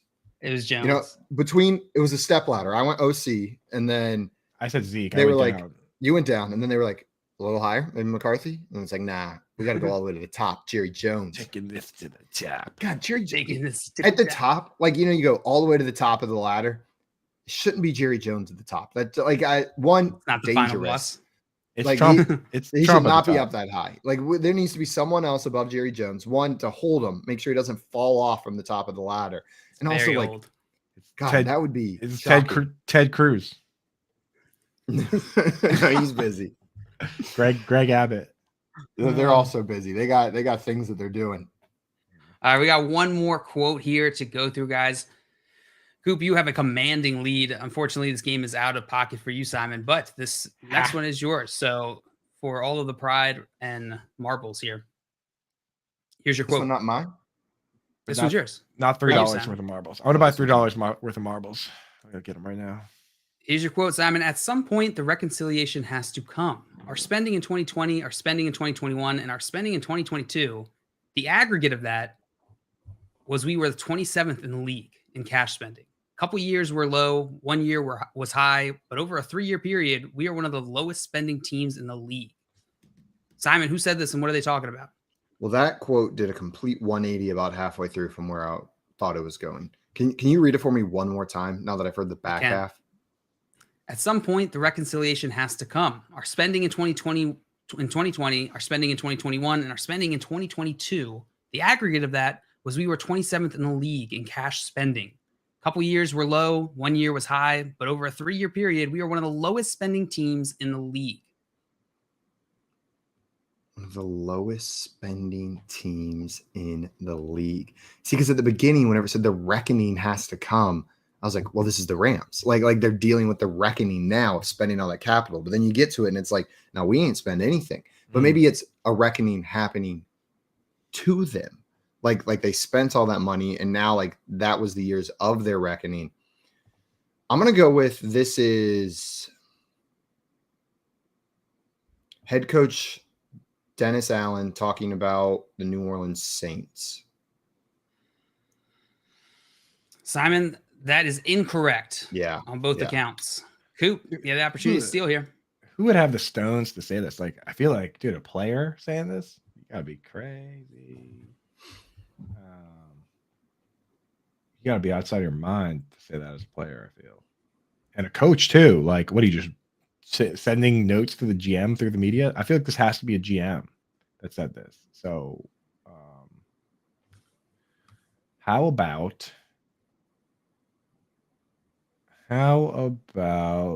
the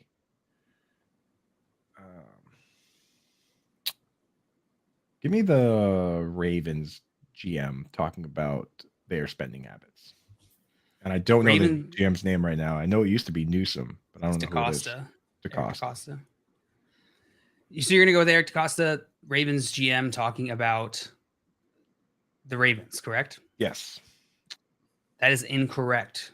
This is Bill Belichick talking about the Patriots, on whether the Patriots got a bang for their buck after their off-season spending spree. You know what's so weird is I thought the Patriots, when you said that they had 1 year where they spent a lot of money, which was the Jonnu Smith, Hunter Henry year, I thought Patriots, but like, why would he talk about that when he's the guy that makes those decisions?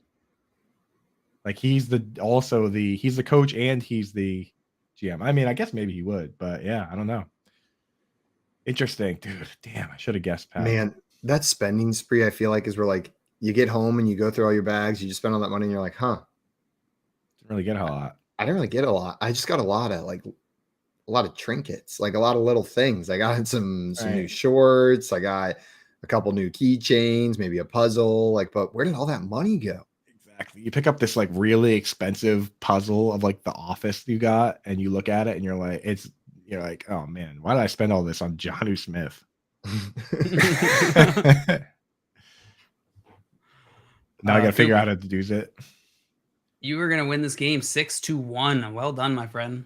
Hooray! Let me go on to, let's see, my contest here. Click U1. Now I just gotta wait for that to be confirmed. You stink. We'll get that figured out. Luca's pretty cool, dude. I'm gonna start using this too. Anytime somebody argues with me on Reddit, I'll be like, hey, I just sent you a bet on Luca. And if you think you're right, why don't you hit that button? And if you don't, then why don't you promptly F off? And Coop's name on here is Sauce McFloss. In case you're looking for him, Sauce McFloss. What the hell is Sauce McFloss, Coop? You're gonna steal my money. You're gonna take $3 from me with a name like Sauce McFloss. The disrespect. Oh, saucy. Oh, saucy. Oh, saucy. Gotcha. That's my. I've made the mistake of saying. I guess I'll say it now. I made the mistake of saying that's my name on Xbox, and now I have to have my thing like hidden because I'll just have people being like, what's up, dude? You try like I'll be like in like a party with my friends, like playing Warzone, and then people will pop in, be like, Coop. So I had to shut that off. So if you're on, hey, anybody that watches this show, hit me up on Xbox. Sauce McFloss. Let's play some Warzone, some NHL. You know, you know what I just downloaded for Rocket Show. Ooh, so close. I downloaded a game, Simon, that you recommended to me. And I'm going to play it with my wife on there. It takes Civilization. No, you don't have a Switch. It's not Overcooked. But Overcooked's so good. It takes I have Overcooked already. It takes 2. So this game, you play it yourself. I bought it, Simon. It's so good. It takes 2. I don't. Yeah, no, that's not it. It's another. That's not it either. It's one you said you put a good number of hours into. It's a relaxing game to play. Animal Crossing. So it's a different. It's very similar, but it's not Animal Crossing. Are we gonna guess every Nintendo game? Stardew Valley. Oh, Nice. Stardew Valley's so good. Oh yeah, we started a farm. She fell asleep before we finished making our characters. So we're gonna have to actually start the farm today. But I think it's gonna be a good day. I think it's gonna be a good day on the farm. That's another one of those games where you can just play forever. It'll just suck you in because there's always more to do. There's always more to do. There's always more to plant and to harvest and to mine and to build relationships. You can like you guys gonna go try to fall in love with townspeople, or is that gonna be like weird since it's you and your wife? Because you can I think we should mix it up. I think we should mix it up. You know what I mean? Like do a little pineapple on the door. Will and Jada Smith thing. Yeah, a little Napple action. Apple. Don't say Napple action. Apples, baby. Let me see them Napples. You don't like that? I have no idea what an apple is. It's pineapple. Oh, see, I was immediately trying to think like, who calls nipples napples? Like, is this a joke that I'm missing? Does somebody like famously call nipples napples? No. No, it's just talking about pineapples. Pineapples. Yeah. I'm from now on calling them napples for the rest of my life. Napples, guys, coming up, we are going to do some wildcard weekend predictions. We're going to play a game called Sell Me This Pen, and then we've got a draft of recreational activities. And our friend Tim is going to be joining the show a little bit later today as well to help us out with some of this. Right now, you're watching the Front Yard Fantasy Morning Show here on Better Sports Network. Is sponsored by Lucra. Your 2023 prediction on the promo that we play was the Lakers was going to make the playoffs and beat somebody in the first round. Hey, That is I hope we match up against Memphis. That's not going to happen. I hope we match up against Memphis. And you'll get swept. Ain't no way we get swept. Sweep them.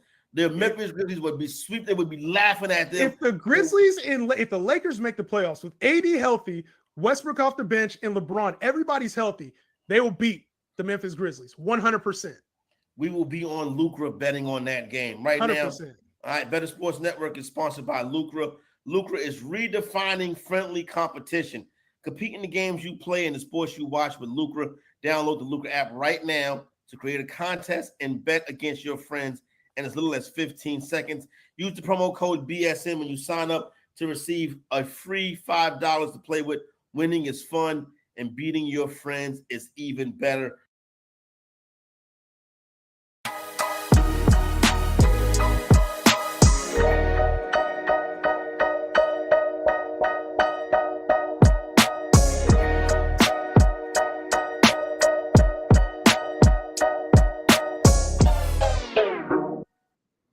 BYOB. Welcome back, everyone, to the Front Yard Fantasy Morning Show here on Better Sports Network. And I'm reopening that chat right there because it was closed during that game and I forgot to reopen it. Excited to be back there with you guys. And Coop, so to let you know, I submitted the results saying I lost, and you can't see it because it was on my screen. A giant poop emoji shows up, and then poop confetti rains down from the top of the screen, letting me know that I lost that matchup. Mine has a trophy and real confetti. Like I submitted it, and then the confetti, there was just poop confetti falling down from the top of my screen. Does that smell? Yeah. Oh, that might have been me though. Every time you hit the thing, more confetti comes out on mine. Let's see if you hit your poop thing, does more poop come out? It does the poop confetti. Yeah. Poop emojis raining down from the sky. This app is hilarious. Disrespectful. Guys, we are about to talk through some wild card weekend predictions. We got 6 games this weekend that we're going to break down, talk through a little bit, make some predictions on what's going to happen. And I personally am a little bit selfish and want to start with some predictions about the game that I'm most excited for this weekend. And that is the Los Angeles Chargers Jacksonville Jaguars game, the Saturday night game, 8:16 p.m. The Chargers are 2.5-point favorites on the road. We already made our predictions on who we thought was going to win this game in our brackets that we put together. But I want to know, the Chargers are 2.5-point favorites. John Luke, are the Chargers going to cover that spread? 2.5 points. Yeah, I think they could. I think I might have picked the Jaguars in this one. You did. I did. I think whichever team. I think this is not going to be a 3-point game, or probably close to it. It's probably going to be at least a 1-score game would be my guess, but I think the Chargers cover. Yeah, I'm with you. I don't know about you guys, but this is one where some of these I look at them and I'm willing to bet teams to cover. I'm willing to bet teams to win outright. Like I even kind of like, as much as I like kind of putting money on the Seahawks to win outright just because of the money line there. And I think it's very possible. With this one, I don't like picking a side. Like sometimes you don't have to bet every single game. And I don't know if you guys feel the same way, but I look at this and I'm like, I really don't. If anything, I would bet the over. If I'm looking at over, under Jaguars, Chargers, I would rather just bet the over than try and pick which team's going to win. It's such an odd matchup to me. I don't know. Do you guys, Simon, do you feel very strongly? I know, Jill, you kind of feel the same way, right? Like I picked Jaguars to win yesterday, but Chargers. Yeah. I just and Coop, you bring up a great point because I just said I think the Chargers could cover the spread, but realistically, I think it's just as likely the Jaguars could cover it as well. Right. So I feel the same. Like I could get what you were in a roundabout way. I could get what you were saying in that this is a tough one to cap from picking a winner. Sometimes teams match up well versus the other, like a team that runs well versus a team that is a terrible run D. This one, it's just very strange matchup to me. So I don't have a strong feeling one way or the other. Simon, do you feel strongly about a team winning this game? I think the Jaguars win this game. I do think they pull this one out. The way they're trending towards the end of the season, that defense looks phenomenal. But that being said, the Chargers have been trending that direction as well. These teams played in week 3, and the Jaguars won 38-10.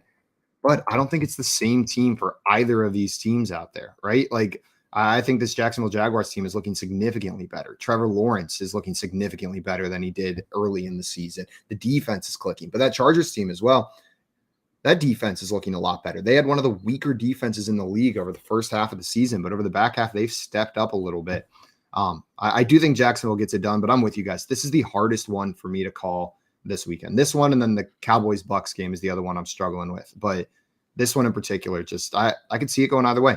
In both of these teams, I could see with an upset in the next round. You know what I mean? They're both teams that I think are built to be the underdog that pulls off a win. Not that they're going to, but they both have powerful enough offenses. They've got things that are clicking their direction at the right time, the momentum at this point in the season that I wouldn't be shocked if either of these teams win in and beat the Chiefs in Arrowhead. Obviously I picked the Jags over the Chiefs. I think it's most likely the Chiefs advance, play the Bills or whoever in the championship game. But man, both of these teams are set up potentially to make a nice little run, I think. Which is what makes it tough to pick. These are two of my favorite underdog picks, and they're playing in round 1. Yeah. We got Illmind Jedi in here. Said, good morning. Gets to have 7 keepers, and I'm stuck. Said, I know for sure I'm keeping Ramondre, Jamar Chase, Drake London. but the rest is a toss-up. He's also got Kittle, Devonta Smith, J.K. Dobbins, Mike Evans, Javonte Williams, and Kamara. Has to drop 2 of those players. Well, Illmind Jedi, there's one that jumps out to me immediately that I think you can't keep, and that's Alvin Kamara, since he's most likely going to be serving a 6-game suspension next year. I wouldn't be using one of your keepers on a back who's not going to play for 6 weeks. Yeah. But the other one, what do you guys think? If you could clarify the keeper rules, like if you lose a round, if you can keep them forever, because that kind of changes things for me. And how many teams? Yeah. So it's like if you can only keep the guys for 1 or 2 years, then maybe you keep Kittle. But if you can keep these guys forever, you cannot let a guy like Javonte Williams go back. So it's got to, it depends. It really depends what those rules are. And the fact that you're keeping Drake London over guys like, Kittle and Mike Evans, that tells me that you probably can keep them for a long time, right? And the reason the number of teams it will impact my thought process here is the tight ends that you have. Exactly. Keeping a tight end really the value of the tight end can fluctuate so much by the number of teams in the league, the roster setup, and so that's the reason we're asking for that. Though with the tight end here, this is a 7-keeper league. Know what I mean? Like I'm a lot less worried about the value of a keeper whenever it's that 7th keeper. George Kittle, like let's say they just come off the top.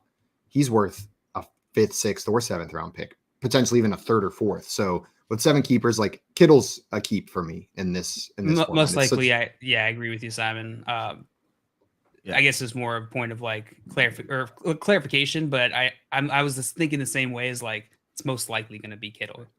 So if you let Kamara go back and you're keeping 3 guys already, that means you're keeping 4 out of the other 5, right? You're dropping JK in my mind, I think, is the other one you drop.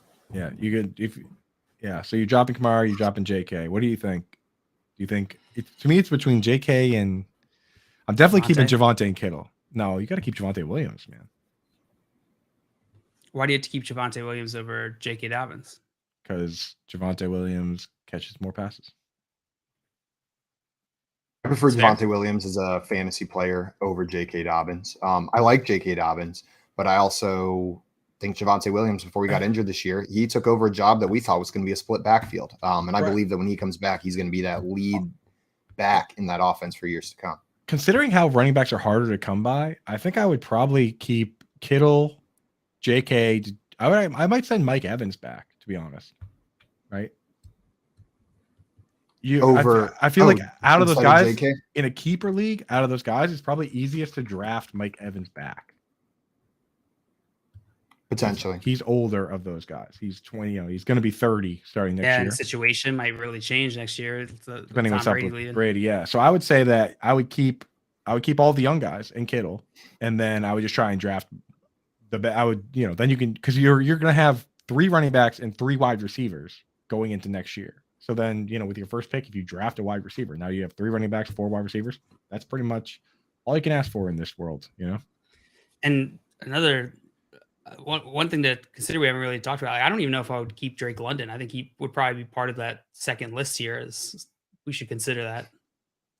I think I'm keeping Drake. I think I'm keeping Drake London in a keep forever league, 7 keepers. Like that's relatively that's a lot closer to dynasty than it is to just like your 1 or 2 keeper league. If you can keep forever, then the age comes into play. You make a good point though, Joe. It's not automatic, Yeah, it's not a Jamar Chase. Same thing with Ramondre. Like I love Ramondre, but I get why he's locked in, but I agree. He's not that far ahead of those other guys where it's like obviously I'm keeping these guys. Right. Guys, joining us right now to help break down some of these wild card games is our friend Vinny Iyer. He's an NFL and fantasy football writer over at Sporting News and a host at the Locked On Fantasy Network, Locked On Sports. You can find him on Twitter at Vinny Iyer. That is VINNIEIYER. And you're going to want to do that. Vinny, thanks so much for joining us today, my friend. How are you? Doing well. Just getting ready for the playoffs and not much else going on.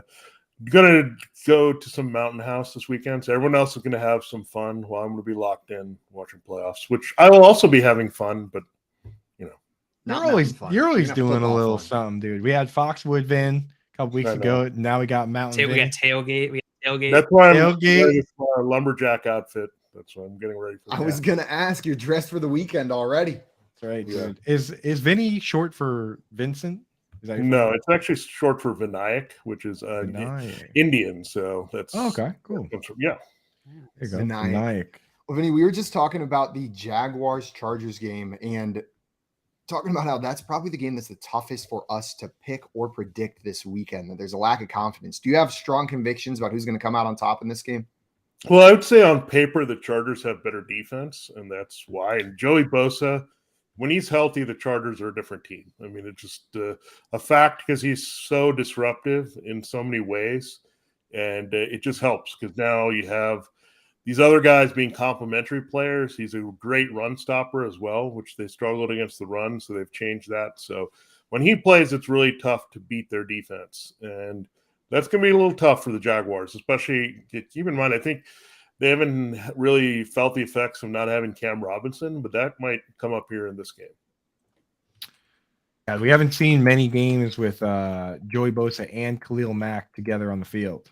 So that's going to be spicy town. Derwin James, dude. Asante Samuel Jr. He made the Pro Bowl this year, right? Asante Samuel Jr. Like they do have a good defense, better than some people probably think offhand. So it'll be hot. We have an update on Mike Williams. Jail, you're a Mike Williams guy. I think the last that we heard, the report that I saw this morning was that he is traveling with the team, but is questionable. So he's going to be a game time decision, but he is traveling with the team. Yeah. I mean, as far as impact goes, Joey Bosa probably more impactful than Mike Williams, but Mike Williams definitely a big player there. So yeah, I can see the Chargers. I think Mike Williams is always questionable as a game time decision, even when he's not on the injury report. Once the ball is in the air in his direction, he immediately becomes questionable.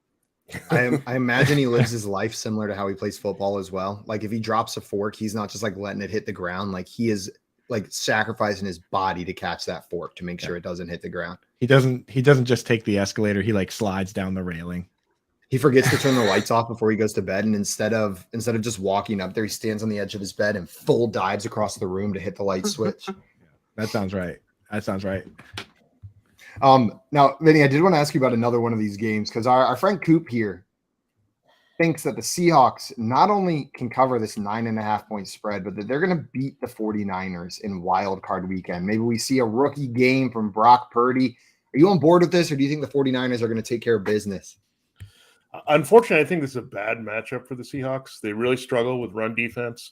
They also don't have Jordan Brooks anymore. He's the guy that cleaned up all their messes up front. He was on injured reserve. So you look at this 49ers running attack, they should have a lot of success. Elijah Mitchell's back as well. So that's another guy behind Christian McCaffrey you can give key touches to. And then middle of the field, we know how bad in fantasy the Seahawks were against the tight end.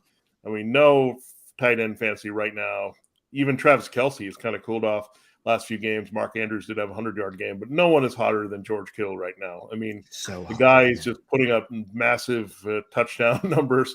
First to double-digit touchdown season. He's going to be a hard guy to cover. Now you got Debo as well coming back, and Brandon Ayuk. Like, this is a lot to deal with. And then you look at the other aspect of this game. We'll see what the weather is going to be like, but I think this weather is actually bad for the Seahawks because, again, the 49ers will be fine running the ball. If it's muddy out there and it's rainy, they're just going to have a lot of trouble tackling these guys in open field. So watch out for that. That doesn't really help Seattle this one. And this not only is Kittle been on fire, but the Seahawks are a bottom 2 team versus tight end this year, one of the worst in the league. But I mean, my thought process on this one is pretty simple. That Brock Purdy is a rookie QB with a super limited sample size. It's going to be wet, messy game. And, you have Pete Carroll and Geno Smith, who, they've been pretty good themselves. If they lose the turnover battle, if Brock Purdy comes out and plays like a rookie, I mean, we've seen it in the past with guys that, have good stretches like Mike White, and then he comes out and throws 4 picks against the Bills.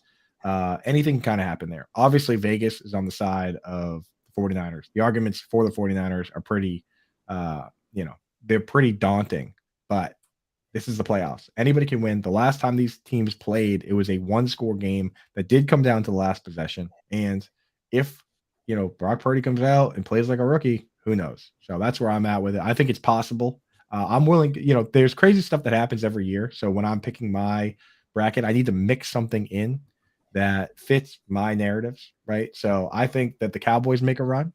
And I think that the Seahawks have a shot to win this. If the Seahawks do win this, it changes the whole bracket, because now the 49ers being the 3 seed, they would normally, go and play one of the middle seeds, and the 5 seed or whatever goes and plays the Eagles. If the Seahawks win, then they go and play the Eagles automatically because they're the lowest possible seed. So it kind of flips everything for a bit. I like a little bit of chaos, so I'm picking the Seahawks. I think it's very possible. I'm throwing a little bit of money. I'm throwing some money on for them to cover, throwing a little bit of money on them, money line, sprinkling a little bit just to see if it happens. So that's where I'm at. That's where I live. Vinny, you mentioned Elijah Mitchell back, and I'm excited to see him back on the field. He's a player I was excited about this year, and then, of course, they signed Christian McCaffrey, and he got injured, so it kind of poured some water on him for fantasy. His line set at 40.5 rushing yards for this game, which does seem relatively high for a backup running back. So it seems like they're expecting him to be involved. Do you think he's going to hit that line, 40.5 rushing yards? It's tough only because I'm not sure they're going to trust him as much. I mean, the regular season's a different story, and if McCaffrey gets hot, they can keep riding him, and the Seahawks stay in the game. As long as the Seahawks are in the game, I don't think you'll see Elijah Mitchell come close to that number. But what it has to happen here is that they've got to have probably a 3-touchdown lead in the third quarter, and that might help Mitchell. But it's just tough to know how the game script is going to go, and also tough to know how much the 49ers are willing to give Mitchell touches here behind McCaffrey if they need McCaffrey to put the game away. Yeah. And I guess a follow-up question, does Elijah Mitchell next year hold any independent value in fantasy as like a standalone starter, or is it really just as the backup to Christian McCaffrey? I think he would have some standalone and probably deep flex. But the problem with the 49ers is they have so many weapons right now. So with Debo coming back, and part of the reason George Kittle and Brandon Ayuk went off and they were able to finish strong is that there was no Debo. There was one less mouth to feed, but you add Christian McCaffrey to that mix. So I don't know. I don't know how much Jordan Mason factors into this. Do they like him enough where they would split it between Mitchell and Mason behind McCaffrey? So I think in maybe deep league situations, deep standard league flex, you could look at him, but I think he's more of a handcuff right now. And we'll see. I mean, who knows? They could draft another 2 running backs and sign another one, and then they have 4 guys behind McCaffrey. I agree, but I was really hoping you would tell me something different. I love Elijah Mitchell. Loved what we saw from him last year, and I was hoping you would start convincing me, no, there's a chance. But there's a little bit of durability issue as well for him. He's this littler guy. So, I mean, that's the thing is they're probably a strong guy that can run. Just a little guy. My hands are small. My features are slight. I'm a little guy. I just rewatched that episode of Portlandia the other day. It had been a while. Jill, I wanted to talk about another one of these games. Your Baltimore Ravens are in the playoffs, but like we talked about earlier, likely without Lamar Jackson. And because of that, they are 9.5-point underdogs on the road at the Cincinnati Bengals. I know our friend Justin Henry, I saw a video he posted yesterday on TikTok saying that he thinks the Ravens can make some noise, that they might be able to come in here and beat the Bengals even with Lamar Jackson out. He's calling for the upset here. Do you agree with our friend Justin Henry, or do you think the Bengals are going to run away with this one? I think that it is absolutely likely. I think Justin is correct here. I wouldn't guess it's the most probable outcome here, but the Ravens team is not worthless without Lamar Jackson. It is severely hindered without him, but most of the offense, but the defense is looking great, and their offense is able to get some things working. This is an in-division game. Ravens are not the type of team that just sort of sits down and will count the season out. They'll do what they can to try and ruin this for the Bengals if they can. So I think it's absolutely likely. They do make games close almost every week. Almost every week, regardless of who they're playing, up or down, they make those games close. Vinny, do you like the Ravens to cover 9.5 points or potentially win outright? I do like the Ravens to cover because it's a division game. They did rest some key players last week, including J.K. Dobbins and Mark Andrews. Now, JL did say a key word there, likely. I think you're going to see some 2 tight ends. Isaiah? The Ravens, to keep things interesting because they need something in this offense. They don't have wide receivers. You cannot trust Demarcus Robinson to make plays when you need it. But likely is a guy, if you put him out there with Andrews, that can create some matchup problems for the Bengals. They need to be creative a little bit here with Greg Roman and John Harbaugh, they're going to have to throw some things out there because they're not going to score enough points just straight up here against the Bengals. So they have to figure things out, maybe be aggressive to go after some turnovers. That's their way to stay in the game. But these numbers in these division games, they're just massive. And the Bills one keeps growing and growing. So as these Bills and Bengals lines grow in their favor, more and more I like the underdog just to hang around because the familiarity is there. And really, at some point, the Bills are just going to say, we just want to get out of this game, and we don't care how much we win it by. And then you look at the Bengals, same thing. They just want to get to that Bills game next week. So we'll see. I think they'll both kind of be reeled in offensively in the last couple quarters. Yeah, I tweeted it the other day. The Ravens use such weird personnel groupings. The fullback Patrick Ricard on the season played more snaps than any running back and any wide receiver. And that includes, like, in games, Rashad Bateman played 6 games. In 5 of those games, Patrick Ricard, the fullback, played more snaps than him, right? Josh Oliver, and not just Isaiah Likely, but Josh Oliver plays a huge snap share at times. Josh Oliver last week played like 60% of the snaps. Like, this team, they love 3 tight end sets. They love, using 2 tight ends and a fullback. Like, they aren't scared to use these, like, Why Army. is that so emo? Army. Why does that Navy. feel emo? No, it's They're more. like, it's not a phase, Mom. This is who I am. I always use this many tight ends. It's more goth, dude. It's more goth than anything. Definitely We had a goth. little argument earlier about that, Vinny. But Vinny, do you think the Ravens are more emo or more goth? No, this is a tough call. If they're using all these things, then they're probably like big band swing. they do have they are the only NFL team with a band. They are the only NFL team with a band, right? They're using they're using formations we haven't seen since the 1920s. Oh my god! Candelabras all dance around the stadium. They're more big band swing. Oh my big god! Band swing. Now I'm just imagining like 20 stuff, but they all have like emo style eyeliner and like spiked wristbands as well, but everything else is big band swing style. It's Derek Carr up on stage with his guy liner on, just in a big band. Love that, dude. I'm with you guys though. I think the Bengals win this one, but I do think the Ravens cover. And I have some fire behind that. I'm feeling pretty good about the Ravens covering in that one. They play teams close, and Jail, like you mentioned, it's a division game. Did you just throw some down on it? I opened it up as we're talking about it because I'm like, that might be interesting to throw something down on. Sneaking in 9.5 spread. And if you look at it, you can kind of see that they think Lamar Jackson is worth an extra 3 points because the spread went up 9.5. The over/under went up from 6.5 to 9.5. That's 3 points. The over/under went down from 43.5 to 40.5. Like, that's, you can kind of quantify what they believe his effect on this offense is, right? So kind of. So Lamar kind of screws Justin Tucker, takes away a field goal, like takes one field goal, exactly. Yeah. Dude, what are you doing? Less field goal this week. One less. Yeah. They still got Justin Tucker though, so they might just pull this game out.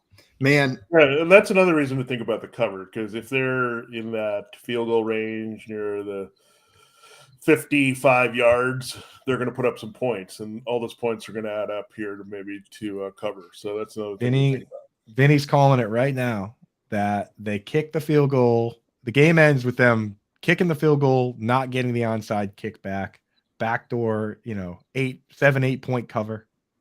I can see it right now. I can see it now. Let's take the points right now. Try to get the onside kick. We got to do it. That's how it's ending. It really is bizarre the confidence with which every single person that watches Justin Tucker trot out for a 60-yard field goal has that he's going to make that 60-yard field goal. There is no other kicker in the league where they walk out and you're shocked when they miss the 60-yarder. But Justin Tucker, I think every single person, regardless of distance, if it misses, they're like, like, what? Like, he looks genuinely shocked every time. It blows my mind. Like, it truly, it'll be a 62-yard field goal, and I'll be like, he's got it. Yeah, no problem. I feel like most kickers, like, they look like disappointed in themselves. They're like down. Justin Tucker is like, looks just like reality just ripped in front of him, and everything he believed is now different. And life is different now. Who am I if I don't make kick? Then when he hits it though, he really does treat it like business as usual. Nothing happened. Like the last time he kicked a game winner, they asked him about it, and they were like, "Forget about me, dude. Did you see that hold? That was his first career game-winning hold. Absolutely snapped it down. Like, wow, what a play." I'm like, dude, you did everything. That's a leader. Yeah. That's We a really leader need, right there. we need holds to be a fantasy football stat, much like baseball. Yeah. Plus Hey, one for every hold. It's not, you got to have hands, bro. You got to have hands. Look, it should be really kicker should get 1 point. The snapper should get 1 point. That's what I was going to say. We got to get the snapper in there. Not just one man, dude. Snapper, you could also get tackles for that for him too. You know, for punts, long snappers. Once we get the long snappers in there, that's when we can start making the push for long snapper dodgeball, because long snappers will be on the mind. Vinny, that's our idea for the next Pro Bowl games is long snapper dodgeball, where they have to snap it at each other. Like they have to do it between their legs. It'll be a bunch of butt shots, but I think it'll be make good TV. What do you think? Both feet on the ground. Vinny, well, I want to thank you so much for taking the time to come up and talk some playoffs with us. Enjoy your trip to the mountains, and everybody watching, if you have not already followed our friend Vinny on Twitter, go and follow him right now. He's on Twitter at Vinny Iyer. That is VINNIEIYER. And check out his work over at Sporty News. Vinny, enjoy your weekend, my friend, and thanks so much for coming on. All right, thanks, guys. See you next week. Have a good one. Vinny. Thanks for coming on, Vinny. Guys, coming up next, we've got some games ready. We are going to play Sell Me This Pen, and then we've got a recreational activities draft coming up. And our friend Tim is going to join the show to help us out with both of those things. But right now, you're watching the Front Yard Fantasy Morning Show here on Better Sports Network. Corey, Nando, and friends, presented by Mayo Media on Better Sports Network. I'm convinced that Babe Ruth is a fictional character. Babe Ruth is not real. No, it's not. Babe Ruth is not real. We've been hoodwinked. We've been bamboozled. We've been led astray. We've been run amok. Keep going. Babe Ruth, I don't know the rest. Babe Ruth is a fictional character. I'm dead serious. Babe Ruth is a fictional character. Y'all are never going to get me to believe that Babe Ruth is real. Babe Ruth is like a baseball Santa Claus. I'm not buying it. After I saw those highlights last night of Babe Ruth, I'm like, there's no way you can tell me that Babe Ruth is a real person. Who do you know? There is nobody under the sound of my voice that has ever seen Babe Ruth play. I asked my pops, you ever seen Babe Ruth play? He's like, no. Nobody's ever seen Babe Ruth play. I mean, come on. I'm telling you, Babe Ruth is a fictional character. Even Babe Ruth baseball cards, it looked like it's drawn. Like, Babe Ruth is not real. Y'all trying to pull a fast one. Listen, I don't know who made this up. Maybe it was Phil Rizzuto. Maybe it's the Lenny Melnick. But Babe Ruth is not a real person. There's no way. Everything about Babe Ruth is sketchy. If you didn't go to the games, how do you know that it really happened? Or I listened on the radio. You listen to Ovaltine on the radio. That old school radio was all fiction. Everything on old school radio was fake. But you think Babe Ruth is real. Look, he lived until 1948. So if you find someone who's like 85 years old, they might have remembered him when he was little, when they were a little teenager. Babe Ruth was made up by baseball purists. I am certain. You do that thing where you pause the Babe Ruth video and you zoom in and you zoom in and you zoom in. And you see like some artist's autograph like right here. Yeah, you like some digital mark right here. Yeah. Somebody need to investigate this and see if Babe Ruth is a real person. I'm pretty sure Babe Ruth is a fictional character created to make people think that like there was this great jolly old baseball player that drank beers and ate hot dogs and hit 60 home runs. Like the home run record before Babe Ruth was like 14. You know what I'm saying? Yeah. Like, and but now he figured it out. Like who figured out the dunk, right? Like he's just like, oh, that's like Dr. J or something, right? Then Dr. J, probably was before Dr. J, but Dr. J made the dunk famous. Babe Ruth made the home run famous, or maybe that was a way to get people to like, we're gonna make baseball America's pastime. But in order to do so, we need somebody who we can make the face of the sport. And they didn't have no face of the sport. So they're like, okay, let's make him a fictional guy that played for the Red Sox and was traded to the Yankees for like tickets to tickets to cats. You know what I'm saying? Like the Red Sox get a Yankees. You tried to say is there any footage of Babe Ruth in the Red Sox uniform? None. I'm telling you, Babe Ruth is a fictional character.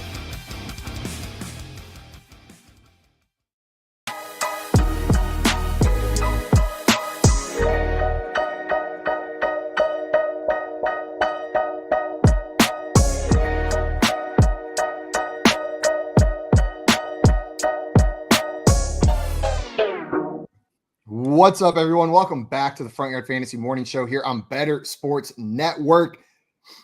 It is Wildcard Weekend Eve. It is upon us. And if you want to get in on some fantasy action, we've got an NFL playoff challenge where you can compete against us. Fantasy football is not over. So join our free NFL playoff challenge. It's sponsored by Lucra. The link is right here below, or you can find it at bettersports.com. I'm playing in it. Coop's playing in it. Jail's playing in it. All the other hosts are playing in it. So come compete against us. Prove your top dog. If you win, you're going to get $500 cash plus an autographed full-size NFL helmet of your choice and a free entry into that 2023 Real-Time Sports Fantasy Championship for a chance to win $500K. So hit that link, join in, and play along with us. Did you guys make your lineups yet? I've gone back and forth. I've got a lineup in there, but I've been changing it up a bit right now. Guys, joining the show right now, we've got our friend Tim Wright hopping up with us. What's up, Tim? How's it going, fellas? There he is. My boy. Let's go. Fins are in the playoffs. That's all I can ask for. Woohoo. Good to see you, Tim. You got him pulling off the upset this weekend, Tim, without Tua, with Skylar Thompson at quarterback? So here's the thing. I don't think it's a good bet. I think it's a great bet. I think it's a fantastic bet. I think it's an incredible bet. Skylar, his name is his limit, and that is the sky, baby. Let's go. Skylar's the limit. I think they game plan for Tyreek, and nobody can stop Tyreek. I think that's all it is. I don't care if he throws 20 picks in this game. I don't care. He's been a game manager the past couple of games. He's gonna let it rip this. That's all he can do. Throw it deep. Throw it deep. Throw it deep. Do it. Okay, that would be amazing if he threw 20 picks. That would be really cool. That'd be so cool, dude. Tim, that'd be way better. Way better than winning would be they let a quarterback throw 20 picks. Yeah, the game would be a circus, dude. That'd be awesome. See how high you can go. Yeah. Tim, I need to know, how do you think Mike McDaniel's going to react when he gets Gatorade poured on him? Like a cat? I think he's gonna do like he's gonna do like a little shiver, but then it's gonna turn into like a little shimmy. And he's going to shimmy his way out to midfield. I think that's exactly what happens. I think he's just going to stand there awkwardly with his arms by his side. Just like turn around slowly. And just like, and then just like look around. And then go back to the looking No, forward. but then he's definitely going to look like, did this just happen? And then he's going to start dancing. There's not a doubt in my mind. And then he's immediately going to check his watch and his shoes to make sure that they're all right. Oh, yeah. Because he's got some swag. I'm not sure you guys know. Yeah. He busts out. He has some serious. He wears like Balenciaga shoes and like he's got like a $20,000 watch. Like he's got some sneaky swag over there. Yeah, he's that dude. He is the dude. Dude balls. Yeah, Tim says 13.5-point dogs. I don't care. They're winning all right. Tim, well, they're plus 640 on the FanDuel Sportsbook money line just to win straight up. So easy money. Hey, easy money. What are the odds? One of the most interesting things about the Dolphins this year is we've played more playoff teams than anybody else. So we're theoretically the most prepared to play in the playoffs, which is wild. We could play if we make it to Super Bowl. I don't think that's going to happen realistically. But if we do, we could have played every single team on the road to the Super Bowl already this season, which is just bananas. That's just silly. Joe, you brought up yesterday that you saw an article stating that every single first round game was a rematch, which I didn't realize until you had pointed that out. Like I knew the three in division games, the Niners Seahawks, the Bengals Ravens, and the Bills Dolphins obviously are rematches. But then the other ones, we got Giants Vikings already. The Jaguars Chargers, like I mentioned earlier, week 3, that was an earlier season game. And then the Bucks Cowboys, I forget when they played, but rematches all around, which is interesting. There's not a single new matchup in this playoffs in the wild card round. Bunch of sloppy seconds. Guys, we are about to get into a game called Sell Me This Pen. John Luke, you want to explain how this is going to go? I am happy to. So this is a fun segment here.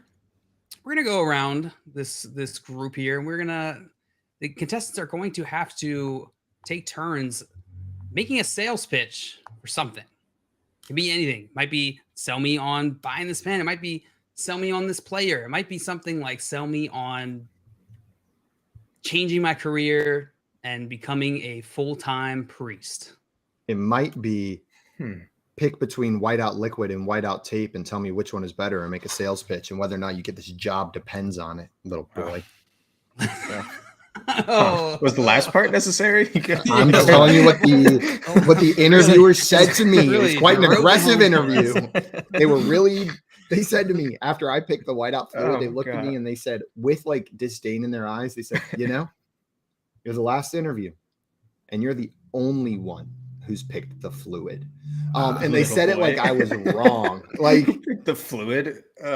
Get hear out of my hear my office. pitch first before you just like boo me out of here. Like you're walking down the hall out of the office and this guy yelling picked down. the Like, fluid. yeah, this guy. What a dumbass! Right. Somebody just comes and shoves you into the copy machine. All right, Tim. We're gonna have you go first on this one. Welcome to the show. Welcome to the show, Welcome. buddy. All right, Tim. Some Little of you boy. in the dynasty.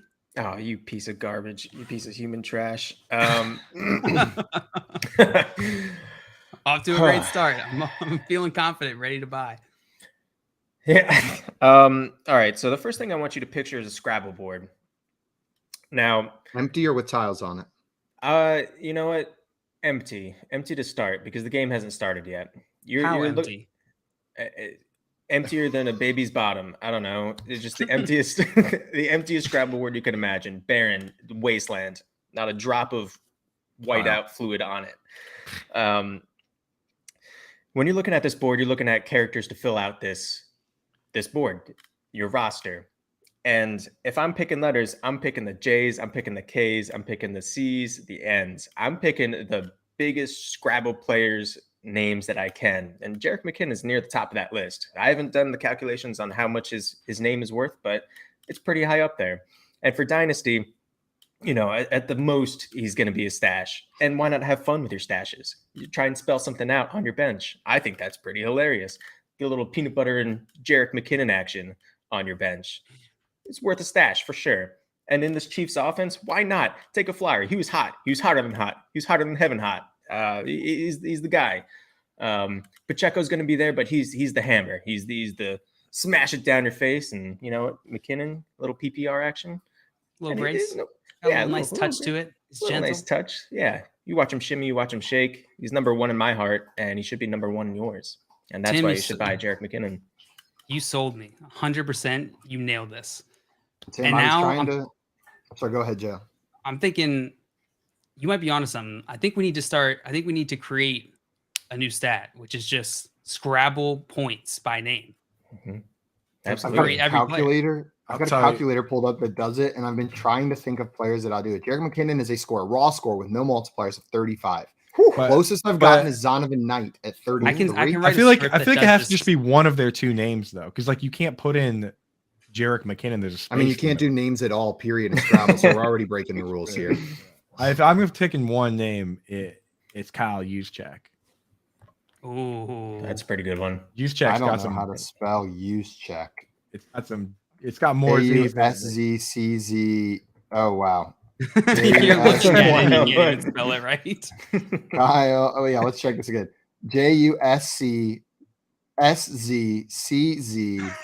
JUSCSZCZYK 43. Coop, you have reading? Okay. found the There are one two player. Z's. There are two Z's in it.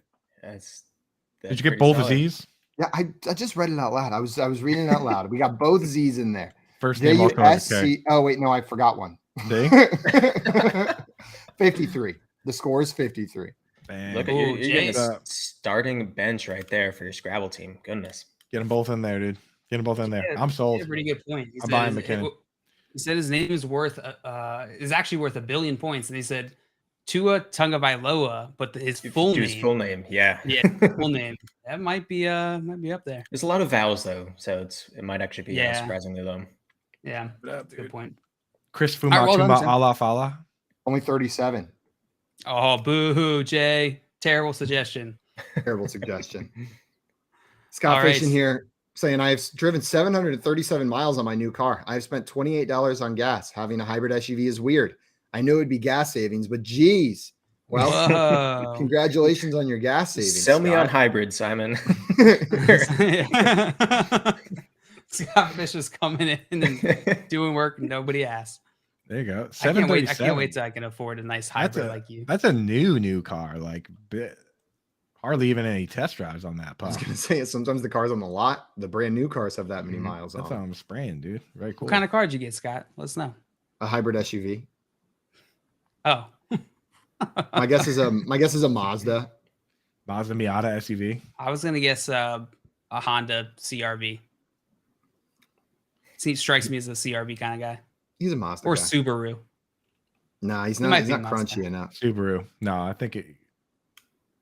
I Yeah, don't know. It's in snowing Minnesota. there. Yeah, you Yeah. need some 4-wheel drive business. I could see a Subaru. JL, who's Yeah. selling what next? So Simon, Hyundai Tucson, nice, way cooler than the cars we said. Hyundai Tucson. Who on the stream yesterday said Hyundai Ford or something? Hyundai Kia. Coop Hyundai said Kia, Hyundai yeah. Kia. Nice. Yeah, those Hyundai Tucsons are sick, dude. All right, Simon. This one is for you, my friend. You ready? Let's do it. Sell me on an all ketchup diet. Pretty sure Simon doesn't even like ketchup. No. You don't say. There once was a man who lived named Siddhartha, and he preached that in order to reach nirvana, the state of being, that suffering was an essential part of the human condition. In order to understand true peace and freedom, you had to understand true suffering as well. You couldn't live a life full of just material goods, eating whatever you want, and not understand what it means to have to eat an all ketchup diet. In order to reach nirvana, in order to reach true happiness, Siddhartha, the Buddha, taught us Keanu that you Reeves. need to suffer. And that is all an all ketchup diet is going to be. There's not a more pure form of human suffering than an all ketchup diet. You do that for an extended period of time, you will understand what true suffering is, and your appreciation for the rest of the world, your anger around other problems and other things is going to disappear, and you're going to become the complete, wholesome, peaceful version of yourself because of the suffering you're endured through this ketchup diet. When do you stop eating ketchup after you've had like some sort of like vision quest? Coop, I think that question shows that you haven't done this yet. It's not about the ketchup once you get to that point. Usually after 15 hours of straight diarrhea, I think is when you stop. Yeah, roundabout. Give or The take. diarrhea is part of it. It's all part of the experience. I Simon, think that's beautiful. Simon, I think you not only sold me just now, but I think you might have also sold Aaron Rodgers on the That's all the info I need. That's all the evidence I need. I haven't suffered enough. He throws his clay. He's got clay spits in it his out his mouth. He mouth. spits the clay out. He's like, we're going ketchup, baby. Give me that vinegar. Give me that tomato. No one told him that the Steelers stadium switched their team, and so he tries to get to Pittsburgh. Right. He gets there and it's Acrisure Stadium, whatever. stupid Yeah, name he's it like, is what the heck kind of ketchup is this? now. Famous Acrisure Stadium. You hear him on the Pat McAfee show coming up and saying like, yeah, my doctor recommended an all ketchup diet. And then we know for sure he just gets it from random podcasts. All right, well done, Simon. You sold me too. I like that. Well done. I don't You think guys are I do nailing it. this today. Nirvana, not worth it. No, not at all. Not at all. Give me ketchup. Give me ketchup. All right. Coop. This one's for you. Cool. Sell me on changing the Patriots team colors to yellow and brown. My favorite team. He said my favorite team. So many jerseys that I have to get rid of, dude. All right. Favorite team. My favorite team. You just watched a man's heart break. Well, The only thing you could get, out was a question he damn well knew the answer to. dude, my whole closet is red, white, and blue. It's a big change for me. But the coach of the heart, the coach and the GM, and the heart and soul really of this team at this point is Bill Belichick. Bill Belichick, at his heart and soul, he's a Navy man. And if you ever watched an Army-Navy game, it's not about fancy plays. It's not about fancy colors. In fact, it's not even about throwing the football at all. I think they threw 3 times last time they played. And what it's really about, it's about moxie. It's about mustard. It's about heart. And if you really think about moxie and you really think about mustard, those colors are brown and yellow. So when you want to have the kind of heart to run a terrible offense that's basically just the wishbone with like a bunch of tight ends and a bunch of fullbacks, you got to have that moxie. You got to bring that mustard. And I think if you really want to symbolize that, you have to change the colors of the team to yellow and brown. What shade of yellow are we talking? Like a Dijon or like a honey it is mustard? full Dijon. Gotta be Dijon. Gotta be Dijon. No, Somehow we all knew it was Dijon. Yeah. And the brown is like that brown where you're like, your brain is like, is there green in there? Is that Oh, yeah. Is it green? Or It's is not it quite as brown? soothing as like an earth brown. But Yeah, it's not a good not brown. quite as it's not a crisp very, brown. Yeah, It's very the brown that stale tells you brown. something is rotten. It's the brown that you see in your fridge and you're like, uh-oh, like I gotta throw that cheese away. Brown you really want to look away from. Right. Yeah, I think that kind of would fit this offense really well. And they'll You had me next at year Muncie. they'll move away from the wide receivers and just do more fullbacks and tight ends. Disgusting. Well done. I mean, beautiful. Disgusting. Sorry, I'm not a fan of the two classic condiments. I love a sauce now, but ketchup and mustard, just You don't like any of the mustards? Because mustard, unlike ketchup, mustard is a very varied condiment. Ketchup, there's maybe a handful of weird ketchups that you're like, oh, this is Mustard like will spicy ketchup. suddenly be something entirely different. Oh, That's fine. yeah. So I'm not going to say like a spicy brown mustard on a sandwich I can handle. Know Love what I that. mean? Like I'm good with a spicy brown mustard, but just like the neon yellow, like school bus yellow mustard that Hot dog mustard. I like that Oh, mustard that's too, bro. That mustard's awesome. I like the Wait. color, but I don't like the mustard. I like all mustards. What's the deal with the honey mustard at some places where you get it and it's like sour honey mustard and they don't tell you, but all of a sudden your honey mustard, it's like sometimes you get this nice little pure yellow honey mustard. Other times beady wasabi Dijon mustard. I'm 100% know what you're talking about, and it is a travesty, dude. That like They you don't should specify it. you should have to disclose that. My first act as president would be to enact a law where you have to disclose the consistency and style of your honey mustard. It's a good platform. Number one priority. Well done, guys. You guys sold me. Well we done. did it.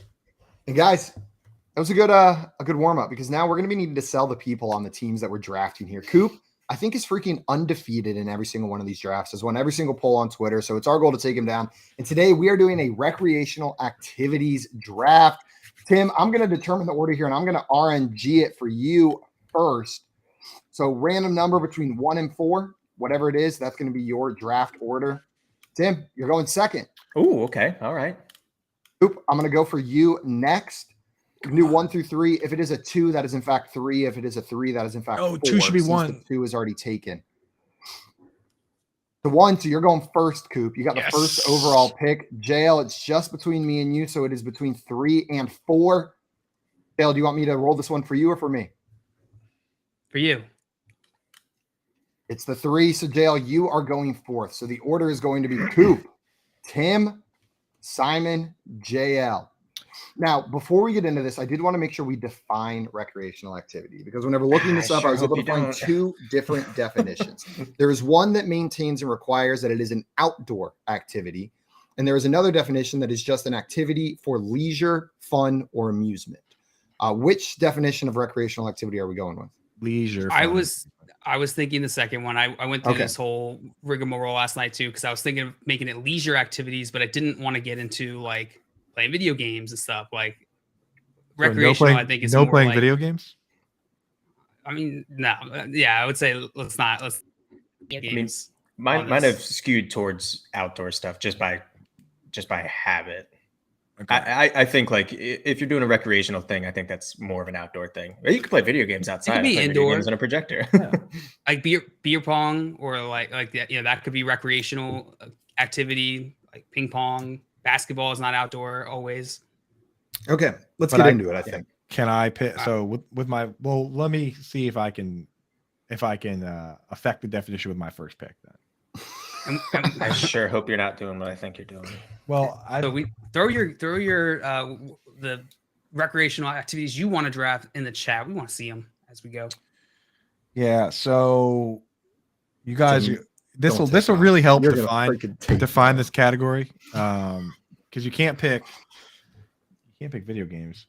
I mean, this is something that we all like. I know for a fact. Can I pick fantasy sports as my recreational activity? I don't know. see why. I think so. It's an activity for leisure, fun, and amusement. I'm It's cool with it. virtual though. can be done outside if you're on your phone. You could argue that it's video game-esque. Is it video game-esque?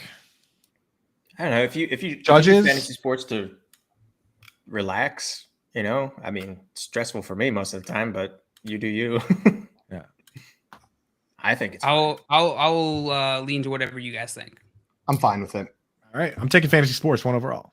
I think it's a mistake of a pick. We all love it, but I think whenever you're looking through all these recreational activities, it's not going to stand out because the people voting are inundated with it constantly. I am hyped. And it doesn't include sports betting.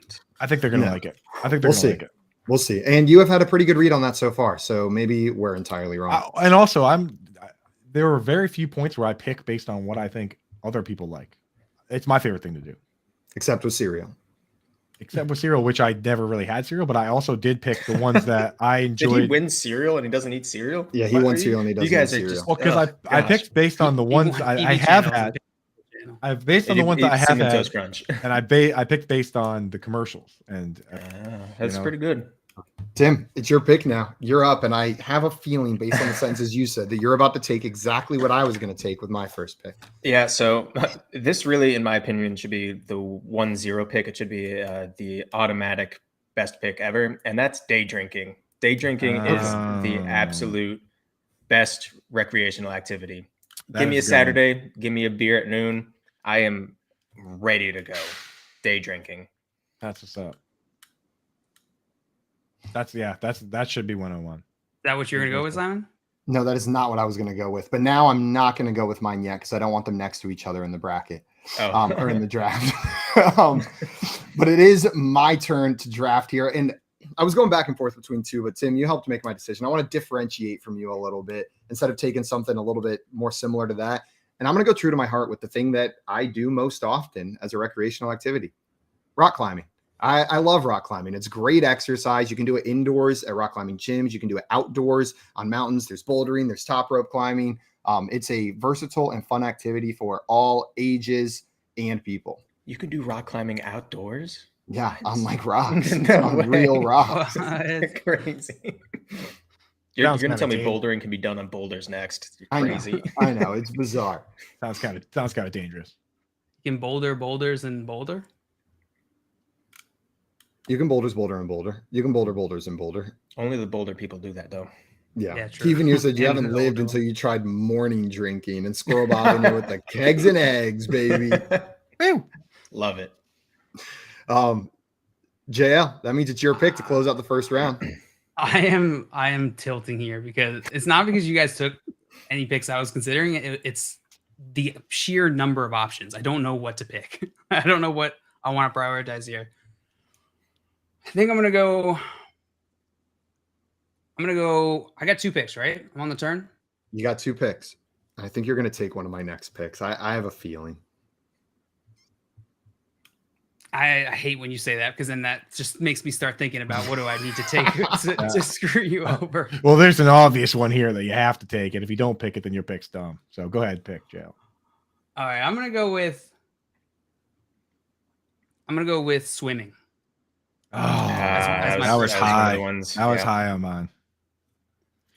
And the reason I'm going to go swimming is because I really need it for this next one, which is jet skiing.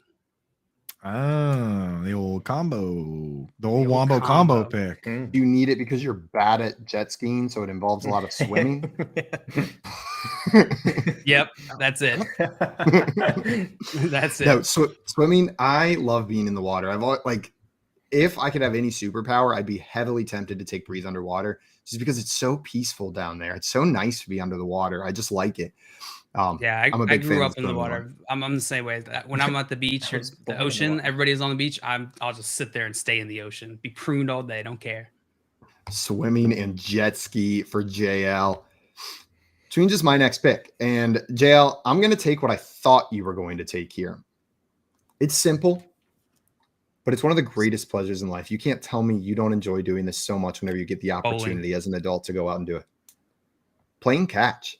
Just straight up playing catch, whether it's a football, a baseball, you go outside and you toss a ball back and forth with one of your buddies. It's simple. It's not crazy like some of the other ones I'm going to be drafting, but there's hardly anything nicer than just going outside. Hey, you want to throw the ball? And you just toss it back and forth. You're talking, you're having little chats, you do little mini games, you take a break, take a sip of a beer or a soda or water. It's beautiful. The last time you visited here, we went and played catch while we were at dog park. And to this day, every time I'm there, I'm like, man, wish Simon was here to play catch. It'd be way more fun. Way more fun. You still talk about to this day playing catch with Tim in college. I was about to say, yeah, Tim, that's another like big memories. Because I remember in college, there wasn't like, I don't know, like we play catch sometimes if it like happens, but like, I don't know, not many times you're like, oh, let's go play catch. And then we did it. I was like, oh my God, I miss baseball so much. I miss playing catch so much. That's my pick. I thought you were going to take it, JL, because I know you love a good game of catch. That's one of your favorite things, but you let me get it. I didn't think about it as abstractly as that. I was thinking more about like playing cat, like, you know, throwing football around or something like that. That's a good pick. Yeah, there's something primal about just throwing stuff. That's awesome. Oh yeah, throwing stuff back and forth. Bastard. Tim, that means it's your turn. So, my mind is blanking for my second round pick. It's only 3 rounds, right? 5 rounds. Holy crap! I have to think of so many more things. So many things you do. I already picked the only thing I do. Danger. Yeah, I know. You know what? Tim's like night drink. Yeah. How many more parts of the day are there? I'm gonna go with and if this does not count, let me know. But I'm gonna go taking my good old girl to the dog park. We're going dog park activity. That counts, dude. I think that counts. Oh yeah, for sure. That counts. And that's a solid that's a solid pick, Tim. If Rosie wasn't such a dick at the dog park so often, I would have picked that. Joey has a good suggestion in the chat. I don't know if that counts, but my goodness. What suggestion? Sex. He said sex, and Coop's afraid to say the word sex out loud on stream. Does that count? I mean, if you want to draft it, go ahead. Coop, you can have fantasy sports and sex as your first 2 picks. It's going to win the poll again. I'll obliterate the poll if I pick fantasy sports it's not and even sex, dude. Not even a choice. Yeah. Well, this is your pick, Coop. While you think about it, Coop, Scott Fish said, low-key annoying thing, unsubscribing from something, and it says it can take a week for that unsubscribe to happen. Then each mailing you get, you can't remember if you unsubscribed and do it again. Scottfish losing his mind over there. Unsubscribe. Stop sending me emails. All right. And sometimes they just don't listen. They're like, yeah, you're unsubscribed. Yeah. Okay. Months later, I'm like, I've done this 6 times. Yeah. We will make sure not to send you any more emails. Got it. Trust us. Okay. Okay. So I'm up here. Like surfing still on the board. Now that I'm thinking about outdoor sex, photography. Now that I'm thinking about sex, though, it's like, how can I pick outdoor photography? Like, oh yeah, sex is cool, but I like outdoor photography. But I like bird watching. I like bird watching. No, I'm just gonna take my favorite one of movie is a blue-footed one. I'm gonna take a classic here, man. And this is one that you can play. The beauty of this one is you can do it by yourself, and it's still fun. Yeah, sex. No, it's basketball, man. All you need is a ball and a hoop, dude, to go out and just kind of mess around. It's nice and relaxing. And when you get the boys together for a little, whatever it is, half court, full court, though these days when it's full court, I like when there's a third team to sub in between games, you know what I'm saying? But basketball is always a classic of mine, man. Always a good time. So give me b-ball, which I like a lot. And then I'm going to pick another one that I enjoy in all aspects, all styles of this I like. Outdoor sex photography. Like how suggested? Sex photography. It's sex what do you do for a living? Birds Hey, Coop. Shooting hoops and shooting pics. Before you pick, I have a proposal. Interested in making a mid-draft trade. Oh, what do you have on the table? Trading this pick. Well, we both have the ends. I'm on the next turn, so we swap the 2 rounds. If you want this pick, I'm gonna need swimming. It's too much. It's too high a price. Can't do it. Okay, that's fair. But I will swap those picks. So you want one pick. So your 4-4. Okay, your 4-4 would become a 4-1. That would be a fair That would be a fair trade, but I got to take this one because I spend too All much right, time that's fine. doing it. I spend too much time doing it to not pick it. Because I need to have it. It's reading. I gotta Nice. have reading, man. I spend a lot of time. I spend a lot of time not just reading books, but like reading tweets, reading Reddit. You know, reading the back Nutrition of labels. If I forget my phone and I'm in the bathroom, reading the back of like a shampoo bottle. Like reading is one of the things I do truly enjoy. Right now, I'm reading Cormac McCarthy, The Road, which is pretty sad, but even I enjoy reading that. So, give me reading. Reading. I'm a little upset you grabbed that one, Coop. I was thinking I might be able to snag that one with my last pick. But Nope. Tim, you're back on the clock. Yeah, so I mean that just opened up my whole world. I'm going to do the opposite of reading, which is going to the movies. Hey, Movies. A lot more fun. Give me that popcorn. Give me that giant soda that I will wind up having a really long bathroom break after the movie, maybe in between the movie. But got it. I don't drink a lot of soda. But when I go to the movies, I get the biggest, most disgusting, like The cherry $25 cherry Coke. Mhm. It's always some sort of cherry in there. I feel like. Absolutely. Yeah. Absolutely. You got to It's get like a $14 icy. You have to get the icy. Icy. And then the Sour Patch Kids watermelons or Always whatever they are. Always Sour Patch Kids. Yep. Oh, yeah.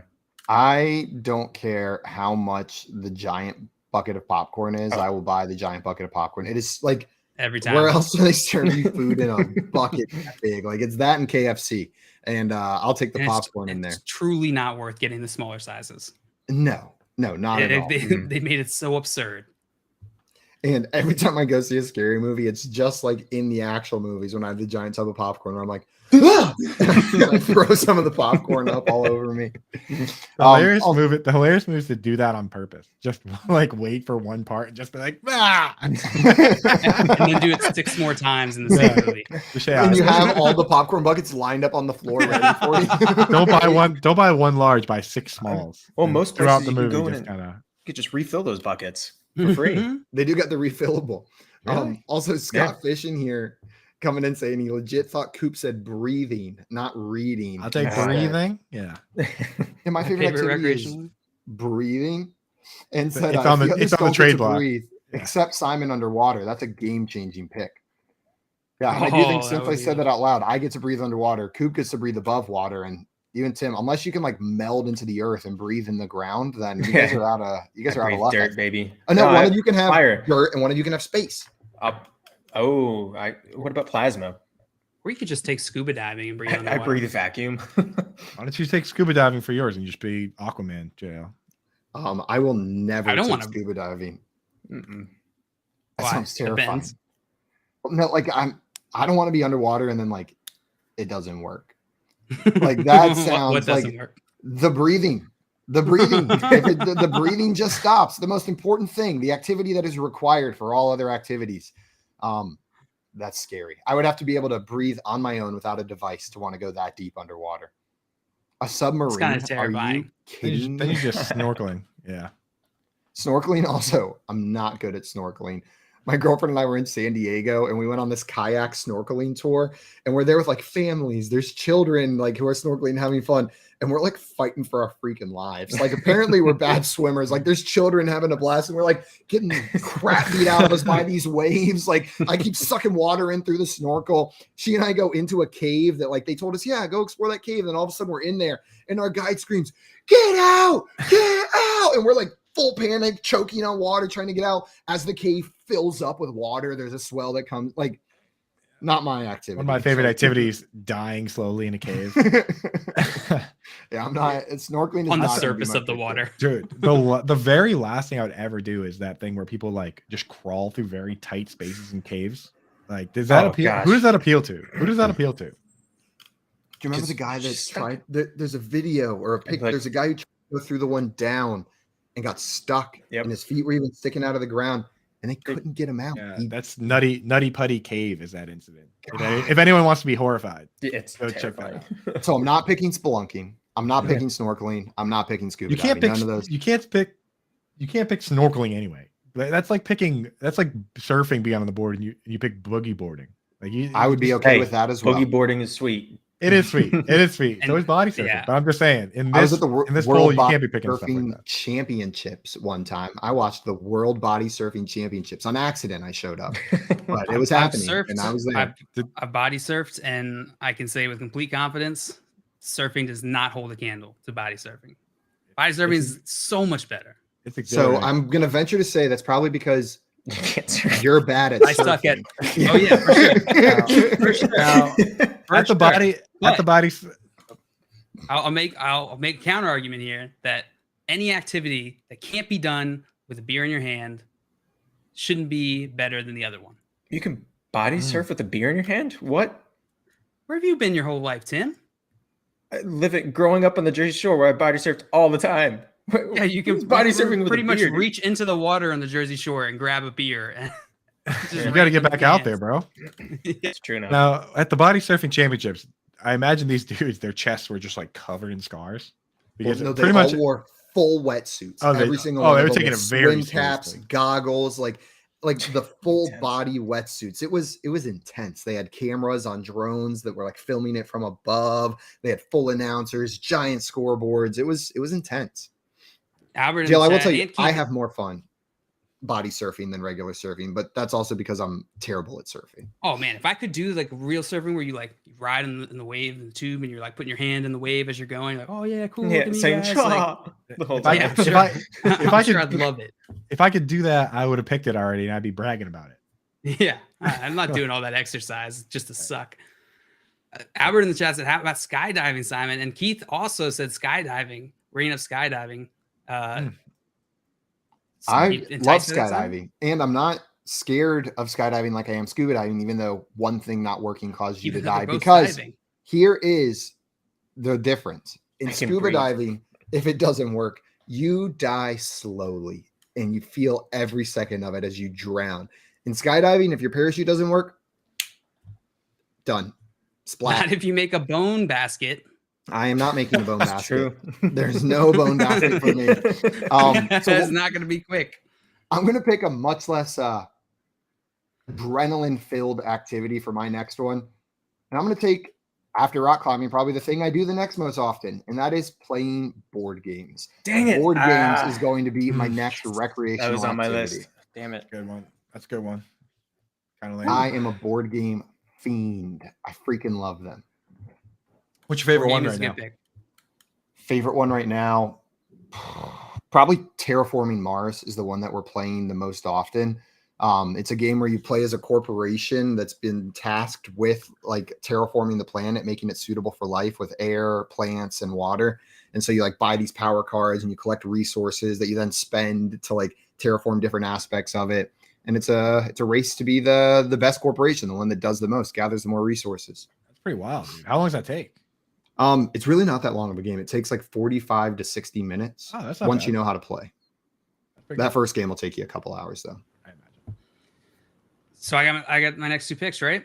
Yeah, you got two. You're on the clock, Jay. And I thought for sure this would be taken. And I honestly think that you guys are going to kick yourselves once you hear it. Taking dodgeball. When's the last time you played dodgeball? My I wedding. know it was Oh my college. God. You can dodge a wrench. You can dodge a ball. Just ready to go. I played dodgeball a couple months ago, and it was tight. Fair enough. It's a good question, Tim. Honestly, it's too long. Whatever it is, whatever the answer is, it's too long ago. Because dodgeball, we were just talking about this on the show, how it is truly one of the most delightful activities to do. It's so much fun. The sorority sponsored philanthropy event at Clemson that they would run every year. There was, I swear, the guys would show up to let out their violence, like the animalistic instincts, but then also the girls that would show up, they were boyfriend hunting. Like multiple times I got formal dates or semi-formal dates out of that dodgeball tournament from someone I'd never met. Where like, I swear, and I saw all sorts of girls, they'd stand on the sidelines, and after the game, they'd approach one of the guys, or they'd have their friends approach one of the guys. Like something about that environment just makes everyone revert. Like it's the guys out there were just being animals. The girls were there like, oh man, look at that. Look at that guy playing dodgeball. It's so much fun. Such a bizarre sport, We should go Joe, back what and it does play. to people. We definitely have to get a tournament going. I see Scott Fish in the chat said, why doesn't the Expo have a 3-on-3 tourney? We're gonna have to do something. Yeah, at the Expo or one of these conferences. Yeah, I'm gonna take dodgeball with my first pick. Second pick, I'm gonna take beer pong. Good one. It is such a nice game to play. You can play in the leisure of your living room. You can play at a party. You can play anywhere. Play at church. Play at church. Beer pong, church. dodgeball. Play church. Nothing goes together like church and beer pong and Church. one of Tim's picks, day drinking. Absolutely. Yeah. There's a bar in Atlanta called Church where you can play ping pong. Sister Louisa's Church of the Ping Pong Emporium or something like that. Church of the Dead and Ping Pong Emporium. It's got a long name. Sounds like it's one of the most blasphemous places you'll ever go into. Decorations. Like truly, even if you're non-religious, it is shocking to walk into that building. Dale, Tommy in the chat said, just got back. Not sure if it's still on the board, but golf and grilling, my number 2. And Scorebob suggesting music, concert, and gardening. I feel like there's a lot, there's a strong contingency for the gardening pick here, but it's probably going to be a smaller group. And then Jay said shuffleboard is a sleeper pick. Interesting. Because it's for old people, and old people like to sleep. For Squirrel Bob, I do want to show off something that I got while I was home to show you that I'm on your gardening team. I'm not going to draft it, but I am denim jacket, a certified junior master gardener, and here is the pin doing that. I completed the whole workbook and put in 40 hours of work. What the heck is a junior master? To become because there's I the am master a certified gardeners. beginner expert. There's the master. No, it's called a child jail. You ever heard of them? There's the master gardeners, which are mostly elderly women, and then there's the junior master gardeners, which are children. So you were awarded a child's award when I was a child. Oh, okay. Yeah, I thought you got it when you went home. Yeah, I got the pin. It was in storage. I got the proof. I didn't go get the junior master gardener certification with a bunch of 8-year-olds. Just it's like, yeah, suck it, nerds. Nerds. Well, for my next pick, I'm taking something with the word recreation in the title, and I am not condoning it, but I know it is very popular. And I'm going to go with recreational drug use. Damn it. My next draft pick. A lot of people have fun with it. And as long as you're responsible, just be responsible out there with it. But I think that is the prime recreational activity. That was on my board, Simon. That was on my That was board. the one I was going to take in the first round, but I didn't want to take it right after day drinking. And I figured with the way things were going, I was like, I can wait a couple rounds, but I'm not waiting till the last round because I'm going to be upset if it slips past me. You picked doing drugs? Now, I picked recreational drug use Doing specifically. Drugs. All right. Doing drugs. I'll write that into my list and I'll cross it out. Okay. Getting high. You picked getting high. Is that what you said? No, recreational drug use. Okay. Yeah, very specifically. That's fair. Tim, I know that was going to be your next pick, but what are you going to take now instead? Yeah, so one of the other things on my list was actually somebody said in the chat recently. I'm very glad that you didn't take it, but it's sex. Concerts, dude. Concerts all day. Concerts. All day. I couldn't believe that was Movies, lit. concerts, bro. You're kind of It makes racking sense. them up here. Makes sense. I know that's going to be that's going to be a vote getter for sure. I think I'm in the minority here. I like concerts, but most of the time it's not worth the effort for me.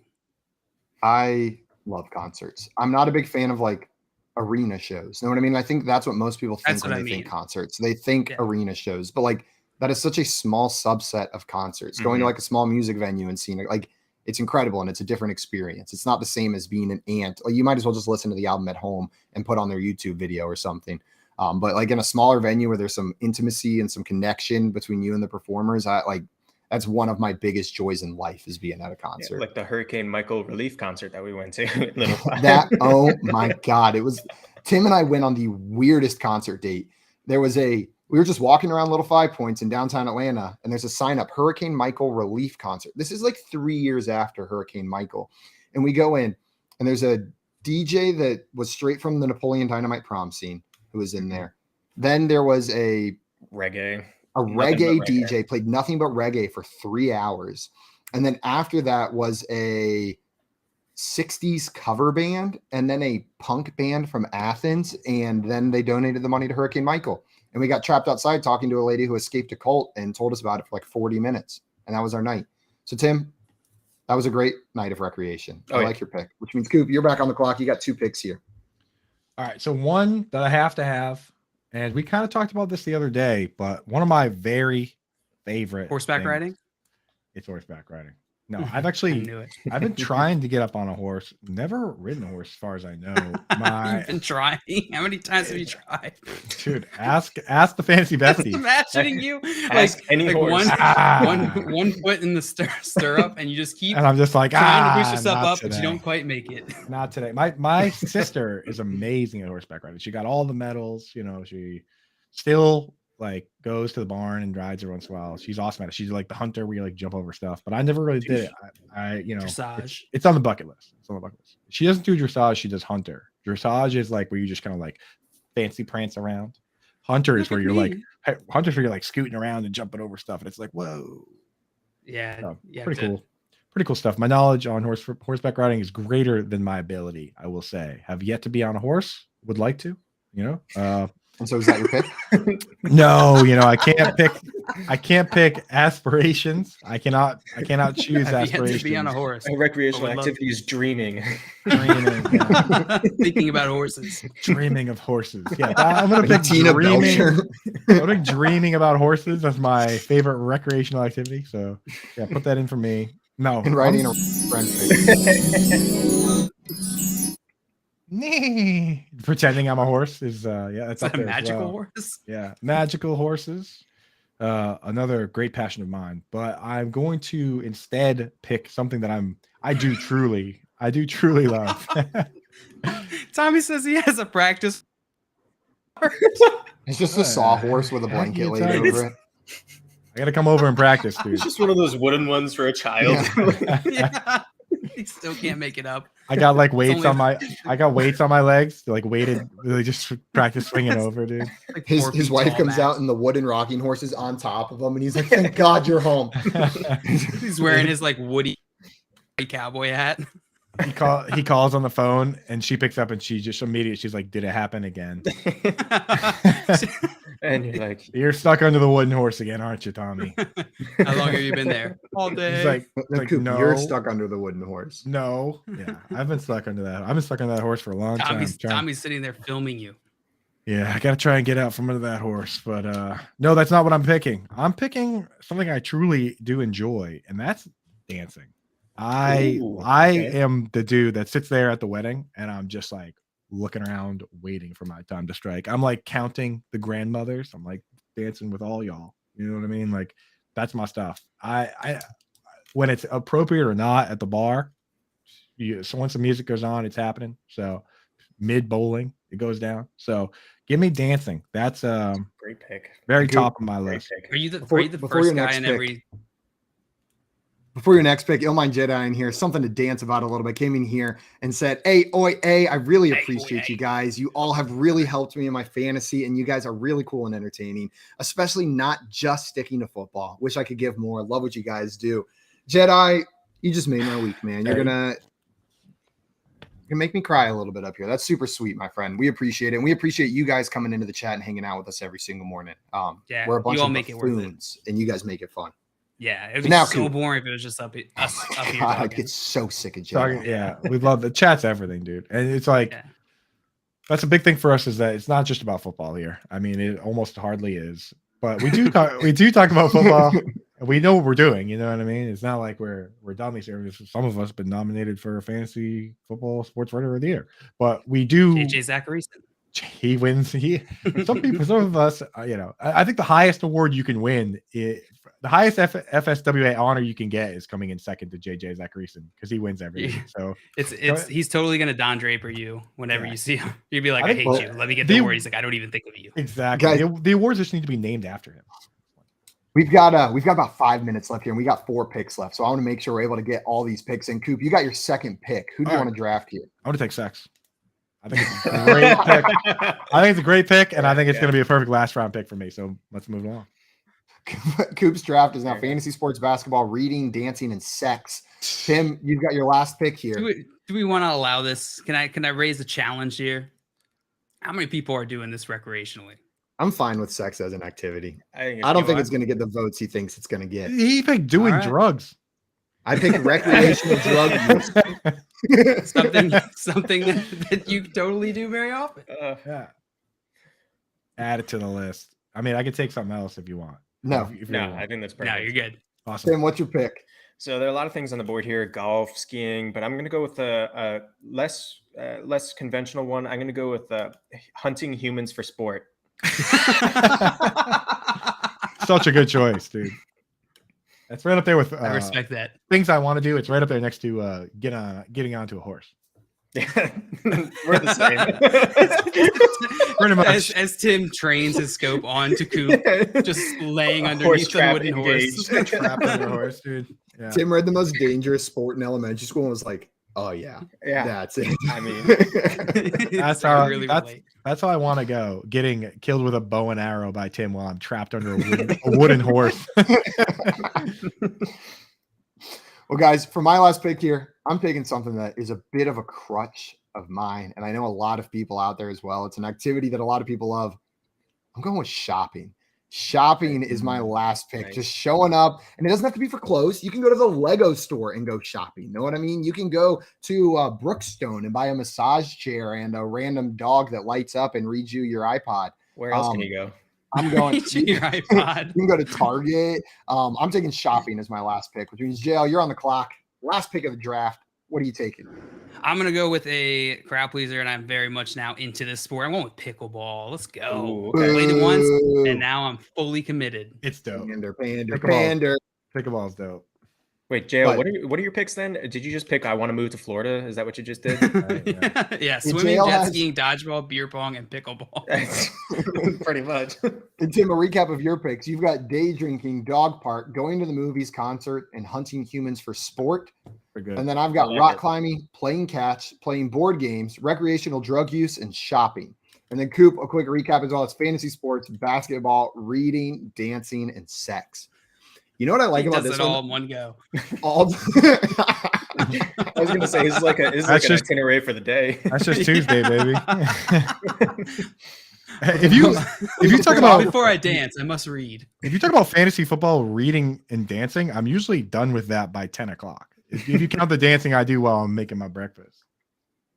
And Tommy, and you're saying I do all of Coop's before noon every day. Yeah, that's just the morning, getting ready for the morning, and then you roll into Tim's list. Once you finish Coop's list, that's when you start. That's when you start Tim's list with the good night shifts. Killing a man. We're gonna put this on Twitter for you guys to vote on. Go vote on who you think has the best list of recreational activities here. The winner will get bragging rights, unless it's Coop, in which case we're all gonna roll our eyes again and go, seriously, he keeps on winning. Coming up next on BSN, guys. On Mooks and Keith, they've got Dave Sherapan joining the show. You're going to make sure you stick around here to hang out with them there. Then followed by that, you've got Lunch Money presented by Fantasy Guru. Then Corey Nando and friends after that. Full day of awesome programming here on BSN to get you ready for Wild Card weekend. That is going to be it for us before we go. Hal in the chat said, is there another reason to hunt people? I don't think so. It's sport and sport only. And we'll leave you with that beautiful thought on this Friday. Guys, enjoy your Wild Card games. Go Jags, go Fins, and we'll see what happens. Adios, everyone.